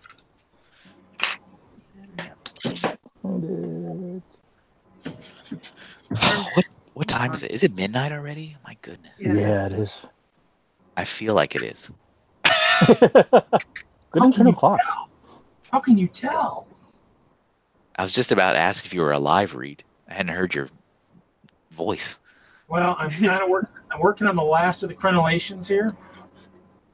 So per someone's request, as you can see, all of the new wall sections that are on the inside of the castle will be shorter, because someone said, well, if you have them all the same height, if you get invaded, the enemy can hide behind the interior walls and shoot down into your own guys. I'm like, okay, I'll shorten them. So now all the interior walls are all short. Easier to see on the wall sections. Whoop, almost lost the wall section. Other than that. That's the content people come to see, Reed. Yeah, it's a true test. Would you like me to build some extra wall sections just to kind of like toss into the air and create? Yeah. You know, actually, they'll just crumble. They won't really disintegrate. They'll kind of just like splash. So here's the deal: when we were making the trees for the mill yard, we had a test to test out the trees. It was the mill yard tree test. Basically, from the height of a tabletop, you drop the tree, and if it all stays together, it's good to go. Otherwise, it's recycled. So I think you should do the same, Reed. To the incinerator. I won't go that far. But sorry to interrupt. What were you going to say?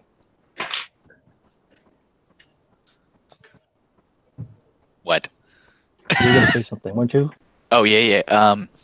So one of the things that I remember in some of my last meetings that I was in for marketing is one thing that the Lego group does do a heck of a lot of is waste a lot of money on research. A lot of money.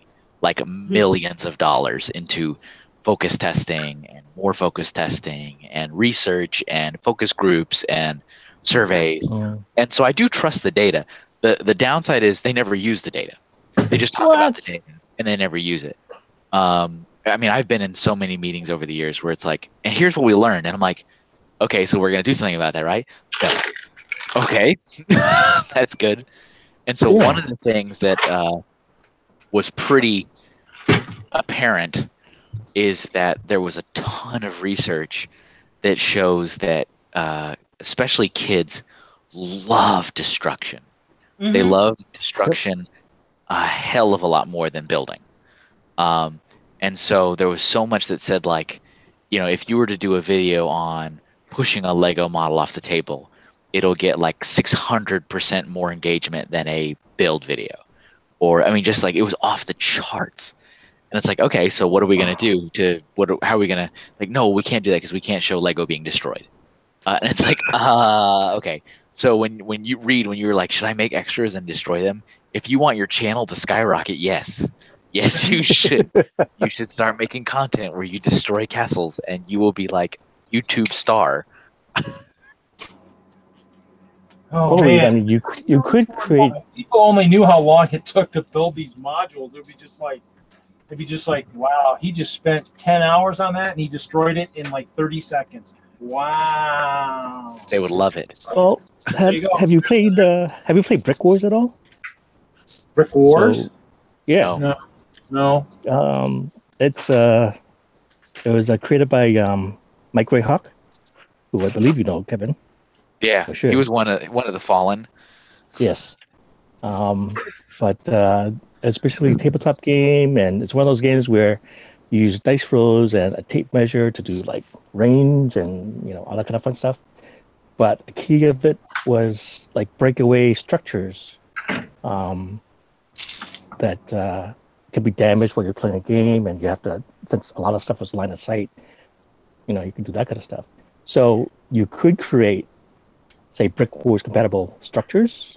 So you have sections that can break away but are easily repaired, and then just make some like siege weapons or something. Well, the ultimate goal for the castle was to have lava flow into it. So obviously, Tanya and Ralph know we do have a member in our group that has a ninja castle that has lots of lava.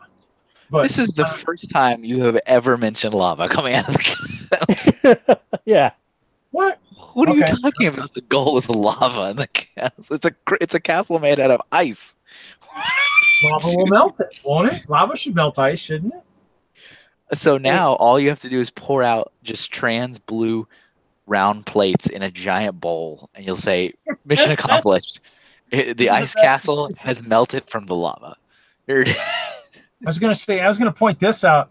This guy decided to show up on my castle last year at Brickroll. I have no idea where he came from, but somebody decided to have him try and invade, and hopefully sometime this year someone will claim him. I don't know. We'll see. Oh. Wait. Okay. Quick little demo. I don't know. Can you see this? Yep. Yeah. I want to see it run off the table, pushing all that tech out of the floor. I love it. Destruction. Yeah. Pieces everywhere. More destruction. I heard it. That's part of Lego. I'm stepping in the middle of the night. I still cannot get over the fact I have talked to you, Reed, so many times about your castle. You have never mentioned lava. Not once have you ever said the goal is to have lava coming out. That's top secret. I'd have to agree on that one. Not yet. You just you let the secret out, Reed. You can't bring it. You can't take it in again. Well, once Jeanette started working on hers, I realized how cool lava would be to destroy castles. It was just so funny because in any other scenario, it's just like, oh yeah, I'd love to put lava in my castle. Like, oh, that's a cool idea. But you said the goal has always been to have lava coming out of the castle. Wait a minute. Coming at the castle. Sorry. Coming at lava would make a nice cancerous substance. That's true. Just look at Hawaii, you know. Oh yeah. Oh yeah. Perfect example of real easy lava.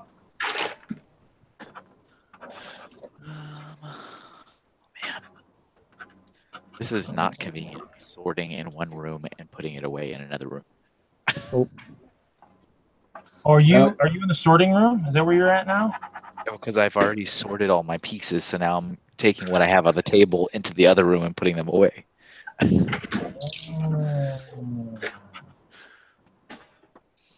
Fun. Well, folks, I'm going to cut out. I have an early day tomorrow. It's Yeah, I been got a long day an honor. too. Yeah. Been an honor, Ralph. And a pleasure. Likewise. We'll see you all next week, I assume. Yeah. Yeah. Could We be. are. Looks like it. Awesome. Well, until then, have fun with your Legos. Legos. Oh. Well, Telling you stand like that, that's pretty bad. But I'm He's going baiting us. to allow it. I'm going to allow it. just this once, we'll allow it. Okay. Only because he's tired. All right. Good night, guys. Good night, Good Tom. night, Ralph. bye. So are you done, Reed? Was that also you saying you were done? No. Because No. I could go back to Galador. That's fine. You just need to figure out how to get the laptop by the Galador and just kind of be like, you know, playing some of that in the background. You know? Can you Yeah. bring Galador to you? Were you watching it? Like Netflix or YouTube. something? YouTube. YouTube has it all? Okay. Yeah, it has the entire series, no commercials. I've already Under, looked on. I just searched Galador show, and I found Is it it- pretty easily. Is that under the Lego channel or someone else? No, it's like screen grab from like BBC, and it's on just some random guy's channel. Gotcha. Okay. But I couldn't find it anywhere else. I actually did a pretty extensive search, like to try to buy like a VHS or buy a DVD or anything, and it just doesn't exist. It's nowhere. So I even tried reaching out to a couple people to see if anyone had any idea, and I kept getting the same answer, which is just watch it on YouTube. I was like, okay, man, I'm gonna watch it on YouTube then. Is this the one that has 25 videos? Like, does that sound Yeah, right? that sounds about right. Yeah. So I watched Okay. episode 1 and 2 a little while ago. Nice. Okay. They're cool. like 20 minutes each. Yeah, that's that'll keep it sane. That's good. And then you'll finally know the story. Yes. I was actually I already learned something because I learned that Jins, I thought his name was Jins. It's a Jens, very Danish. I was like, oh, that robot's name is Jens. I thought it was Jins. like gyro and not gyro. Exactly. I love that Arby's commercial. Gyro, Mediterranean tacos. I have not seen that. It's pretty good. Arby's commercials are always the best. Arby's commercials are fun. Here we go. Actually, You're looking. Servo for steering. Yay! A real RC servo motor working a Lego RC car. Yes. So Dave, because you're all about movement and stuff, you probably follow all of like Jason Alleman's stuff, right? yes, that's awesome. He's crazy, isn't he? He's like a mad genius. Say that again. I said he's like a mad genius. Yeah, it was pretty good. His Sisyphus was pretty nice, and That guy. I was like, I'll wait to build that one or something Yeah, like it. I mean, he has so much stuff. He just did Tron. Did you see his Tron stuff? I have not seen his Tron yet. Like, I mean, the guy like doesn't stop. Like he releases something Yeah. probably every 3 weeks. He has something new up. So he did he animated the Tron set. Oh, nice. So it has 2 different like like he basically took the set and kind of broke the display stand in half, Okay. and has it so that the two stands have some movement to it, and then the bikes angle like actually nice. like angle like in the movie. Nice. So I mean, he's just crazy. Is it lit too? I don't think he has lights in it. No. But That's pretty cool. you know, Yeah. he has, and he did a May the 4th thing. You probably saw that where he has like the TIE fighter and the Darth Vader's tie going down the trench run, and it's animated. I mean, it's just I don't think I've seen that one yet. yeah. The Like I last said, one he I've seen just was the biplane one. yeah. It uses that concept, and he just Yeah, made a May the 4th one. I haven't seen the one after that yet, so I need to catch up. Crazy. But yeah, it's good stuff. He does some I pretty good like stuff.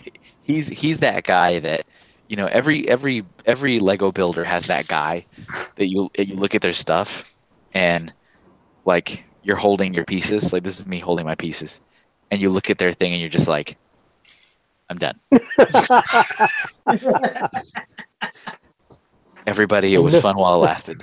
I know who that is for Tom Atkinson. Is that That would be Akiyuki? yes, it would. And I'm done. Yep. Akiyuki stuff is pretty wild. Yeah. Yeah, but he doesn't pump them out as Magical. quickly as Jason though.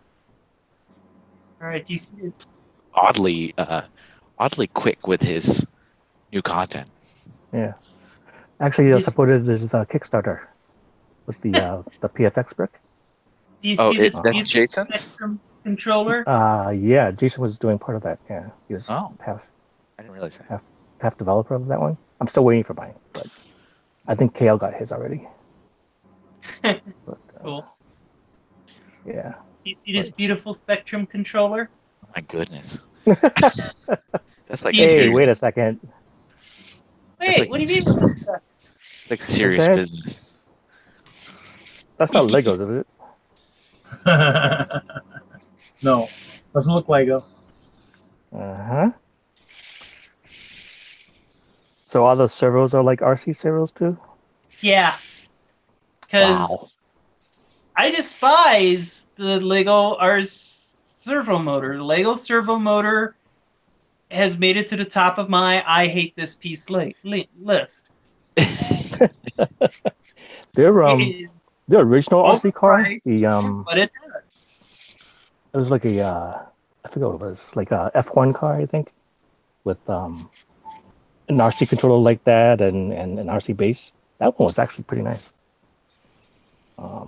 I have that somewhere, but that one had a regular rubber tires, but it also had all plastic smooth wheels, so you could drift with it. That was pretty Nice. Get some Tokyo drifting. cool. Yeah, sure. So, Reed, I have to say that when we first started Friday Night Bricks 4 weeks ago, I remember looking at your YouTube channel and you had 7 subscribers. You Yeah. currently have 10 subscribers, just so you know. Sweet. That means it's growing. That's good. That's good. And I just subscribed to you. Actually, I hit that button by accident, but but I was trying to look to see if I could see who subscribed to you. So now you have Wow. 11 subscribers. Wow. I'm sorry that you did it by accident. I'm just so I'm very picky about who I subscribe to. I think that could have been kept silent there, Kevin, but okay. I only speak the truth. I find it much easier. well, I mean, they're catching Ralph if I've got 11 because he's got 15. So Oh, he does. You know how many so the last video I put on YouTube was when my final from college. Let's see. You put your final from college on YouTube? Yeah, because I went to art school, so I made a film. oh, yeah, I know that guy. I know that one. Sounds good. And, oh, not that one. Every time I search for my name on YouTube, there's another Kevin Hinkle who's a happy therapist that I always get instead of me. What? Uh, Yeah, there you go. All right, so let's see. Let me find myself. I think I have more subscribers than I think I should have. Do you look in the mirror daily and say, "You are a great person"? And gosh darn it, people like you. Even with that light blue cardigan, it's fine. Okay, here I am. So my last video was put on 8 years ago, and that was my Western film for college. And I have 187 subscribers. Wow. I don't know who's waiting 8 years for me to upload something else. How did you find yourself? man. How did you find yourself? I went to my own, like I opened up the YouTube app and I went to my account. Because yeah, I can't really, searching for my name did not help very much. Huh. You just have one video maybe on yours or no? I only have 4. I have 4 videos. One of them is Lego, one of them is clay, one of them is a teddy bear, and one of them is a little action figure thing. Is it They're Kevin? all- Is it Kevin Hinkle or is it something else? Kevin A. Hinkle. Kevin A. Hinkle. The A stands for awesome. I hope so. Someone Is it strange that you broke up in the middle of that? Yeah. Somebody asked me on some other live stream what A stands for my middle name. I said it stands for awesome. You just went up another one. What It's happened? on- You did? Oh, did you Yeah. subscribe to me? Did you find me? I found you. There I am. Hey, Ace look, is I have wild. I have Ace is wild. 188. Ace is That one wild. has, I have 37,000 views on that video. But it's also Hey, 8 years old. I guess maybe you need to do the other part of it, and then maybe it'll hit. Maybe it'll be get closer to 1 million. Yeah, I'm thinking when I move into wherever my next home will be, I need to make sure I have a dedicated stop motion space. There you go. Because see, the Do you thing really is, miss stop motion? what's that? Do you really miss stop motion? I do. I actually really enjoyed stop. I enjoyed stop motion more than I enjoyed like hand drawn animation. Wow. But I mean, stop motion. I mean, like just that little 8-minute film took me 14 months to do that. Yeah. And you need to have a space that is not going to move for Yep. like 2 years, and the lighting needs to stay the same for those 2 years, and like everything needs to stay the same, and that is like impossible to find. Like in a home, like you need some place that is just not gonna. A locked room. Yeah, exactly. So I haven't set up a stop motion area here, just because I'm always like, I don't know what's gonna happen. I'm usually more worried about the lighting than I'm worried about anything else. Well, at least we know what we'll be doing. You'll be looking for when you look for something in Texas. Then I hope I can find a place with. I don't think I'm gonna be able to find a place with a basement in Austin, because I don't remember anybody having a basement in Austin, because it's just not a thing. People have attics there, but no basements in Austin. guess we'll have to. I guess you'll have to build one. I guess. Maybe. I'll just bring my basement with me. I don't know if your landlord would be happy, but we could jack it up and trake it across country. That'd be cool. Yes. Oh man. The problem is Don't do that. Don't that do basement has that. a problem heating. I Sorry. don't know, maybe better get cooling, but it has that problem heating. So. Just keep the stream going. I'm gonna sleep right here. Well, Hey, let's that'll go bring fall- in views. Should we all fall asleep in the live stream? Just gonna- Yeah. Hey, look, Kevin's drooling. That's cool. he's blowing bubbles out of his nostril. Isn't this The awesome? problem is I got to make a new shirt for Brick World, and I can't find my Brick World 2017 brick, so I'm kind of in a little bit of a lurch. So That shirt works always so incredibly well, because I always think that you have bricks on you, and then I look, I'm like, wait a minute, those aren't bricks. That's printed. But it actually, works perfectly. the last time I did it, I made sure I actually said try and size it the right size of the brick so it looks realistic. I like the brick on the bottom. You know that I love Kevin Hinkle. You have that printed on there? That's I one love of the bricks, yeah. Munchkins on there. A lot of Brick Worlds, Crazy Bricks. The Brick Fair, I'll have to put on, or the Brick Fair, New England. But it's got that Patriot logo. I don't know if I really want that. Hey, I like the. that's okay. I don't care. I don't like football. I don't care. Exactly. Who's winning the match, Pop? I like the combination of when Paul first started, and there was the two bricks, and there was the one that said "I love Kevin Hinkle," and the other one says "I kind of like Paul Striefler." Like I like those two in combination. I thought was pretty funny. Yeah. Next time how often do you talk to Paul? Every week or so, I guess. Yeah, Every other week. I just gotta see if I can get a couple backpacks for Chicago, possibly. Lego ones. Yeah. Ask him. For the auction? Well, yeah, one for the auction. I might move to a backpack from a briefcase, but You want to buy my old one? your old what? Your old backpack, so nobody knows you work for Lego anymore? But if you want one for yourself, I'll sell you my old one. I don't want it anymore. I don't use it. I use a Captain America backpack now. Well, if you sign it, I might. Oh, yeah. I'll bring the silver Sharpie. You can sign it. Yeah, that'd be good. I'm gonna rip off the star because I'm gonna be a man with no nation. Like I have no nation. Yeah, no, I'm selling off all my luggage stuff because forgive me, but I don't feel like free promotion to a brand that got rid of me. So my suitcases and stuff that all have Lego logos on it, I have no desire to keep anymore. Well, could you sew on patches underneath that say "Corporation sucks"? Corps are lame. So it's like Lego Corporation unfair. Right. Nah, I'll just buy new suitcases.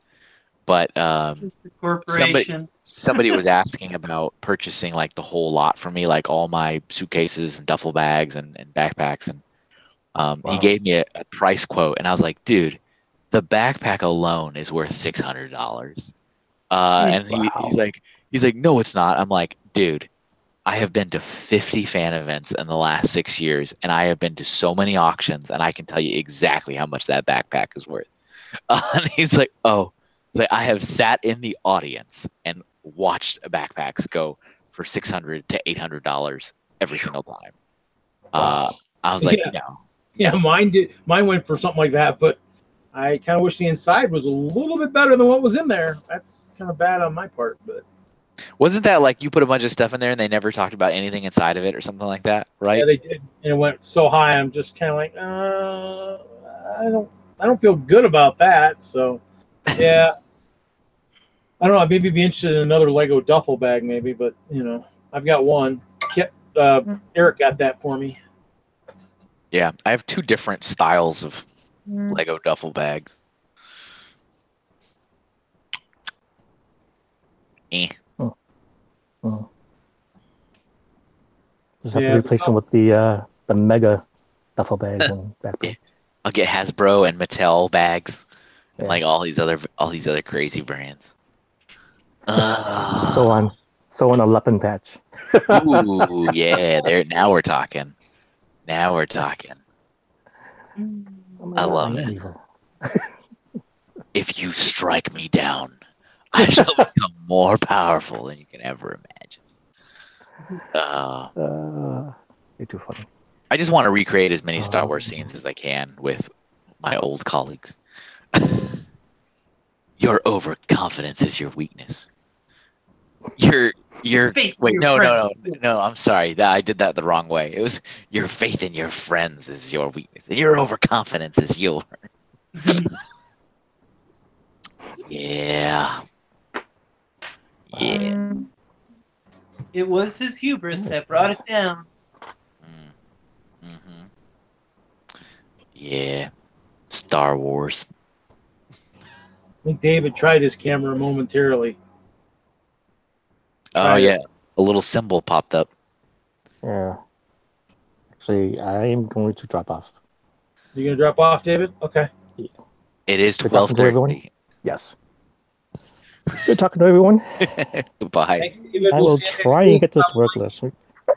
I'm sorry? Good to hear you, David. All right. Have fun. Yeah, have fun. Hi. Have fun fixing all those carnival rides. How much time do we have? We're getting about a month, 30 days. That's why I need to once these Yeah. walls are done. But I got to order some brick, and Ooh. PayPal is just just I don't know how that is. How would you write such a phrase? I don't. How would you spell it out? A lot of G's and R. I guess I could maybe, just yeah. take a picture of my fist, like in their face, maybe that might work. What's wrong with PayPal? You don't got no money in there? No, because I put I mistyped one of the last two digits on the shipping stuff, and so when they've been looking, it says, "Oh, information still waiting," and so that's been like that for the last 4 days. But my guys had the product for the last 4 days, so I'm like, "Come on!" And so now I got to wait another 3 days so I can have the money. So it's been pending for a week. It sucks. Oh, Is that Yeah. that? I might look for another payment thing for my eBay stuff. And I had to use it for Bricklink, but might use for somebody else for eBay because, it's stupid. And it's, well, did you see the announcements that eBay made recently? Is that they are no longer going to work with PayPal as their exclusive partner. Yeah. But I mean, it's supposed to be like a 2-year transition plan or something, and there'll just be more services that you can use. But you don't have to use probably PayPal. You can probably use whoever you want. It's just PayPal and eBay are linked, so Yeah, exactly. That's kind of their thing. Is like it's their main partner or whatever. But what makes it sad is being their main partner, they don't have any programs so that like after maybe a few days that if you're still not seeing shipment information after it's been paid, maybe you should let your customer know, hey, I think you might have something going on here because the package hasn't shipped yet. So maybe either the customer's be pissed or you're going to be pissed because your money's not going to be available. So, I mean, you'd think with two big corporations, you'd be able to figure out software like that. It can't be that hard to write, but but look who we used to work for, Lego, and they still can't get it right. So I mean, who knows, Right. Preach, man. Well, Is it's Dave not like still they'll here? ever Dave, hire are you me. still here or did you leave? Huh? I closed the app and it's still running. You're still here. Well, all right, Dave, we're coming with you to bed. Dave, you just gotta hit that red phone at the top. It just says leave call. Well, I have to start the app, tap up again to close it. This is bizarre. Okay. I love it. All That's right. so great. Just There we in go, there we limbo. go. I like that. That's the best. No, see, he's still there. Oh, he's still there. Oh, He's muted. Figured it out. Muted. Figured it out. Well, I think I had 2 or 3 of these apps going early, so that might have been what confused everything too. But I'm happy my camera's working; it's just flickering, so I got to figure out what's going on for the next stream. So, How many is there anybody watching right now? no, because it's me. No, but we've had people in and out all night, so I mean, it's kind of those things where, I mean, like Tanya says, people watch it afterwards. I mean, they're actually. I mean, usually I think we're getting about 30 or 40 views, so it's not bad. We'll get 24 from 3. We had 35 for one of them and 34 for another. So. Yeah. So I guess there's nobody in the chat.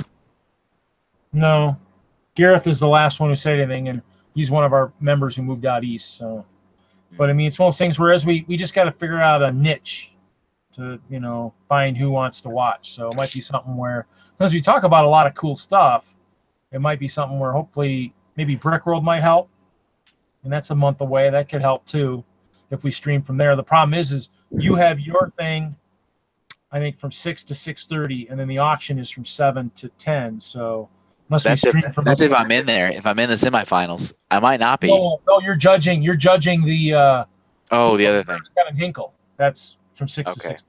I keep forgetting about that one. Yeah, I got 2 games I'm doing there. 2, or actually 4. I got 2 of each game.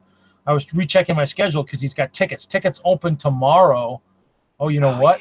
Yeah. Tickets might open right about the time I need to be leaving for my Denlug meeting, so I might be a little late tomorrow. I forgot about that. I need to get tickets to the GBC thing.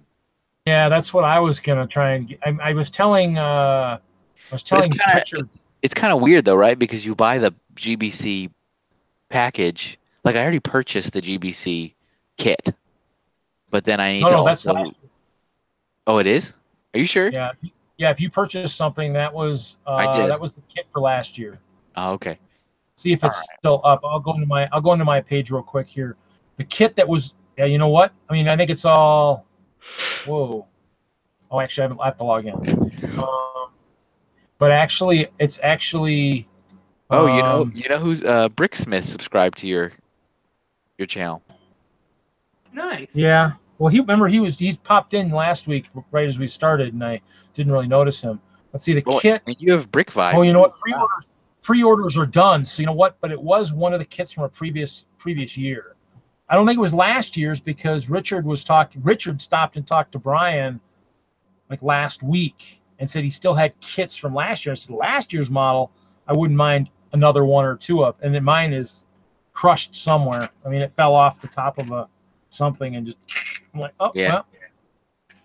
I mean, Richard and I built it together. We did the workshop together, which is nice. That one was cool because we finished first and it was done all right and stuff, and we worked together. So yeah, activity workshop game signups begin at 12 p.m. Eastern time on Sunday, May 20th. So actually Sunday. So Sunday it opens. So I'll have to make sure I get up out of bed because that's 10 a.m. and I'm working until 1 or 2. So, but yeah, the fundraiser. So he's actually got. There's a bunch of fundraiser. They got the Cutthroat, the Bricks Against Humanity, Zipline Destruction, Musical Mocks, and then of course my two games, Century Spice Road and Stone Age, and there's 2 sessions each. How much did you order this year for pre-order? I pre-ordered the Snowman, right? Snowman kit. Yeah. I did the GBC, whatever the GBC thing was. I did it. That's a kit from 2 years ago or last year. I think it's 2 years ago. Okay, I did a shirt. Yeah. And that might have been. Oh, I bought a brick badge because you have to buy the brick badges, otherwise you get the lanyard. Well, no. Yeah, I think that's true. So yeah, I've got 2 polos. I got a purple and a blue, the T-shirt, and then I got 1, 2, 3, 4, 5, 6 badges. I don't like the T-shirt. I think the T-shirt. I mean, I think it's a nice build. Yeah. Because it's gorgeous. It's absolutely beautiful. But for a shirt, it's too busy for me. Like I see, because it's it's the 4 seasons, so it's got like a giant, beautiful tree and all with it. But like for a shirt, it doesn't translate well for me on a shirt. It just seems like there's a lot to see. But it's a nice build. But yeah, it just didn't work for me. Well, yeah, I just do. It's just something I have. I mean, the polos, because I like wearing the Brick World polos. At least till I get a polo made. Unless I get a polo made with some of the other stuff, like the Assembling Hope, I do wear a fair amount of those. So polos are nice. Yeah. So, but I did a bunch of the badges, and after looking at my pieces, I'm hoping my piece count is correct. But oh well, close enough. But I did a bunch of I did the bricks again for. Well, actually, you know what? I did some of the names again, like Trevor and Keeley and Justin, because Trevor was still alive last year. I did one of the brick. I'll say 50-year-old Eiffel, and then of course, as Tanya knows, my saying is inspirational specialist instead of volunteer at our shows. So I actually had one of those made, and I actually have some. I have some bricks I need to send to Stuart to engrave. And originally we're going to be inspirational specialists on Lavender, but I might do something different. I might see if he can do what some of the other guys do, like maybe do a Friday Night Bricks and then a numbered on the back type kind of thing. Try and push this stream, or Assembling Hope, one of the two, or both. Get some more folks, to hop on. Yeah, I need to talk to some of I was going to ask you, would Matthew K jump on?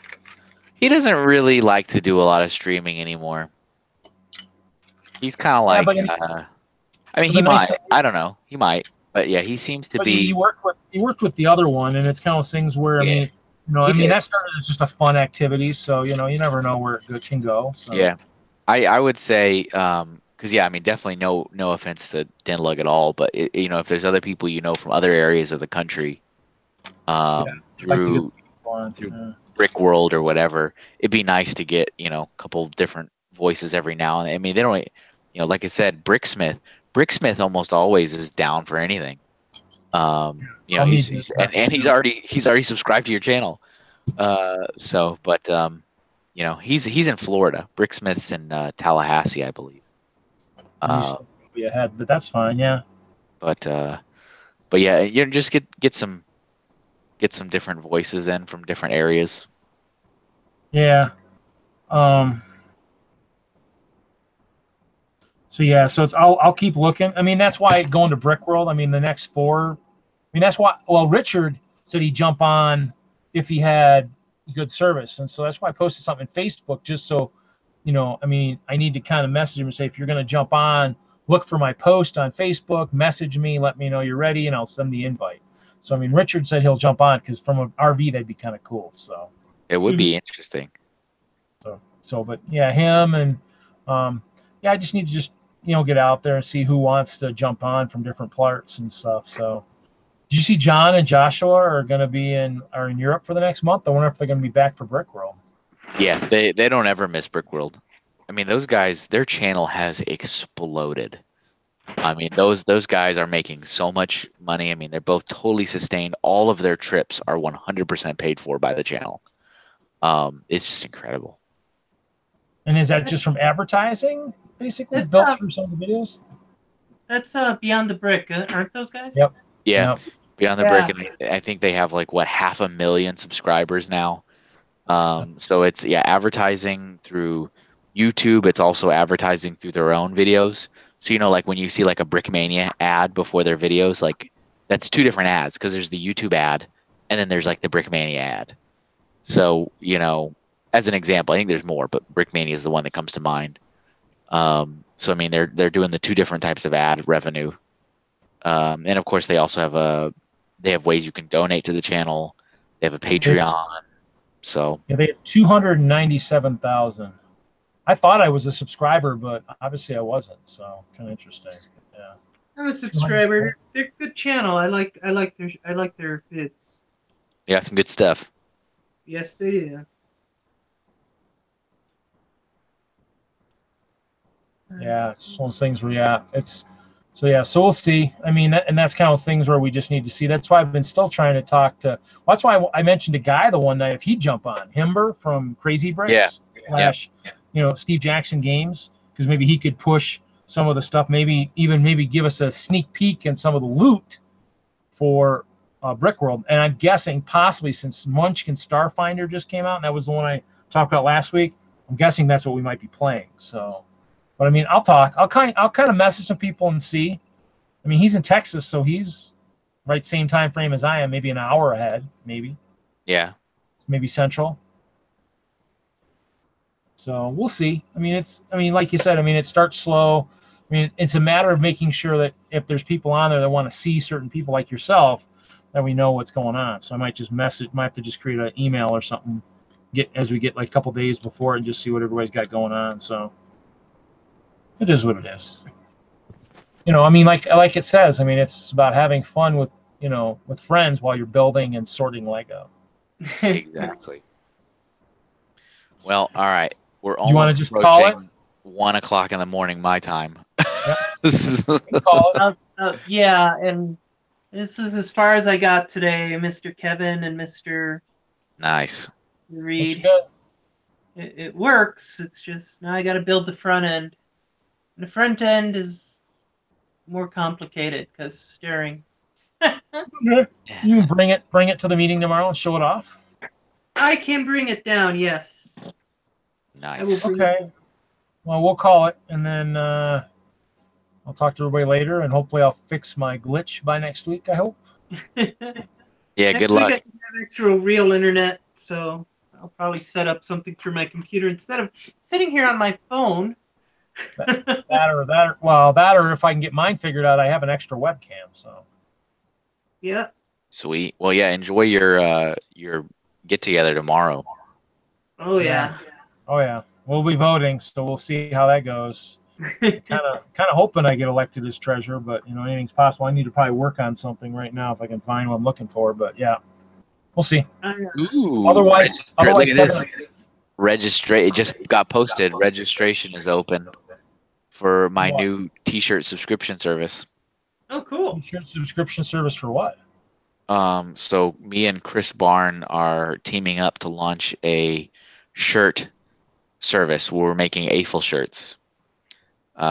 So it's Lego-y kind of designs. No minifigs because that's not okay. Can't use minifigs. Right. But Yeah. we're completely half and half in on this. So he does all the business side. I do all the artwork.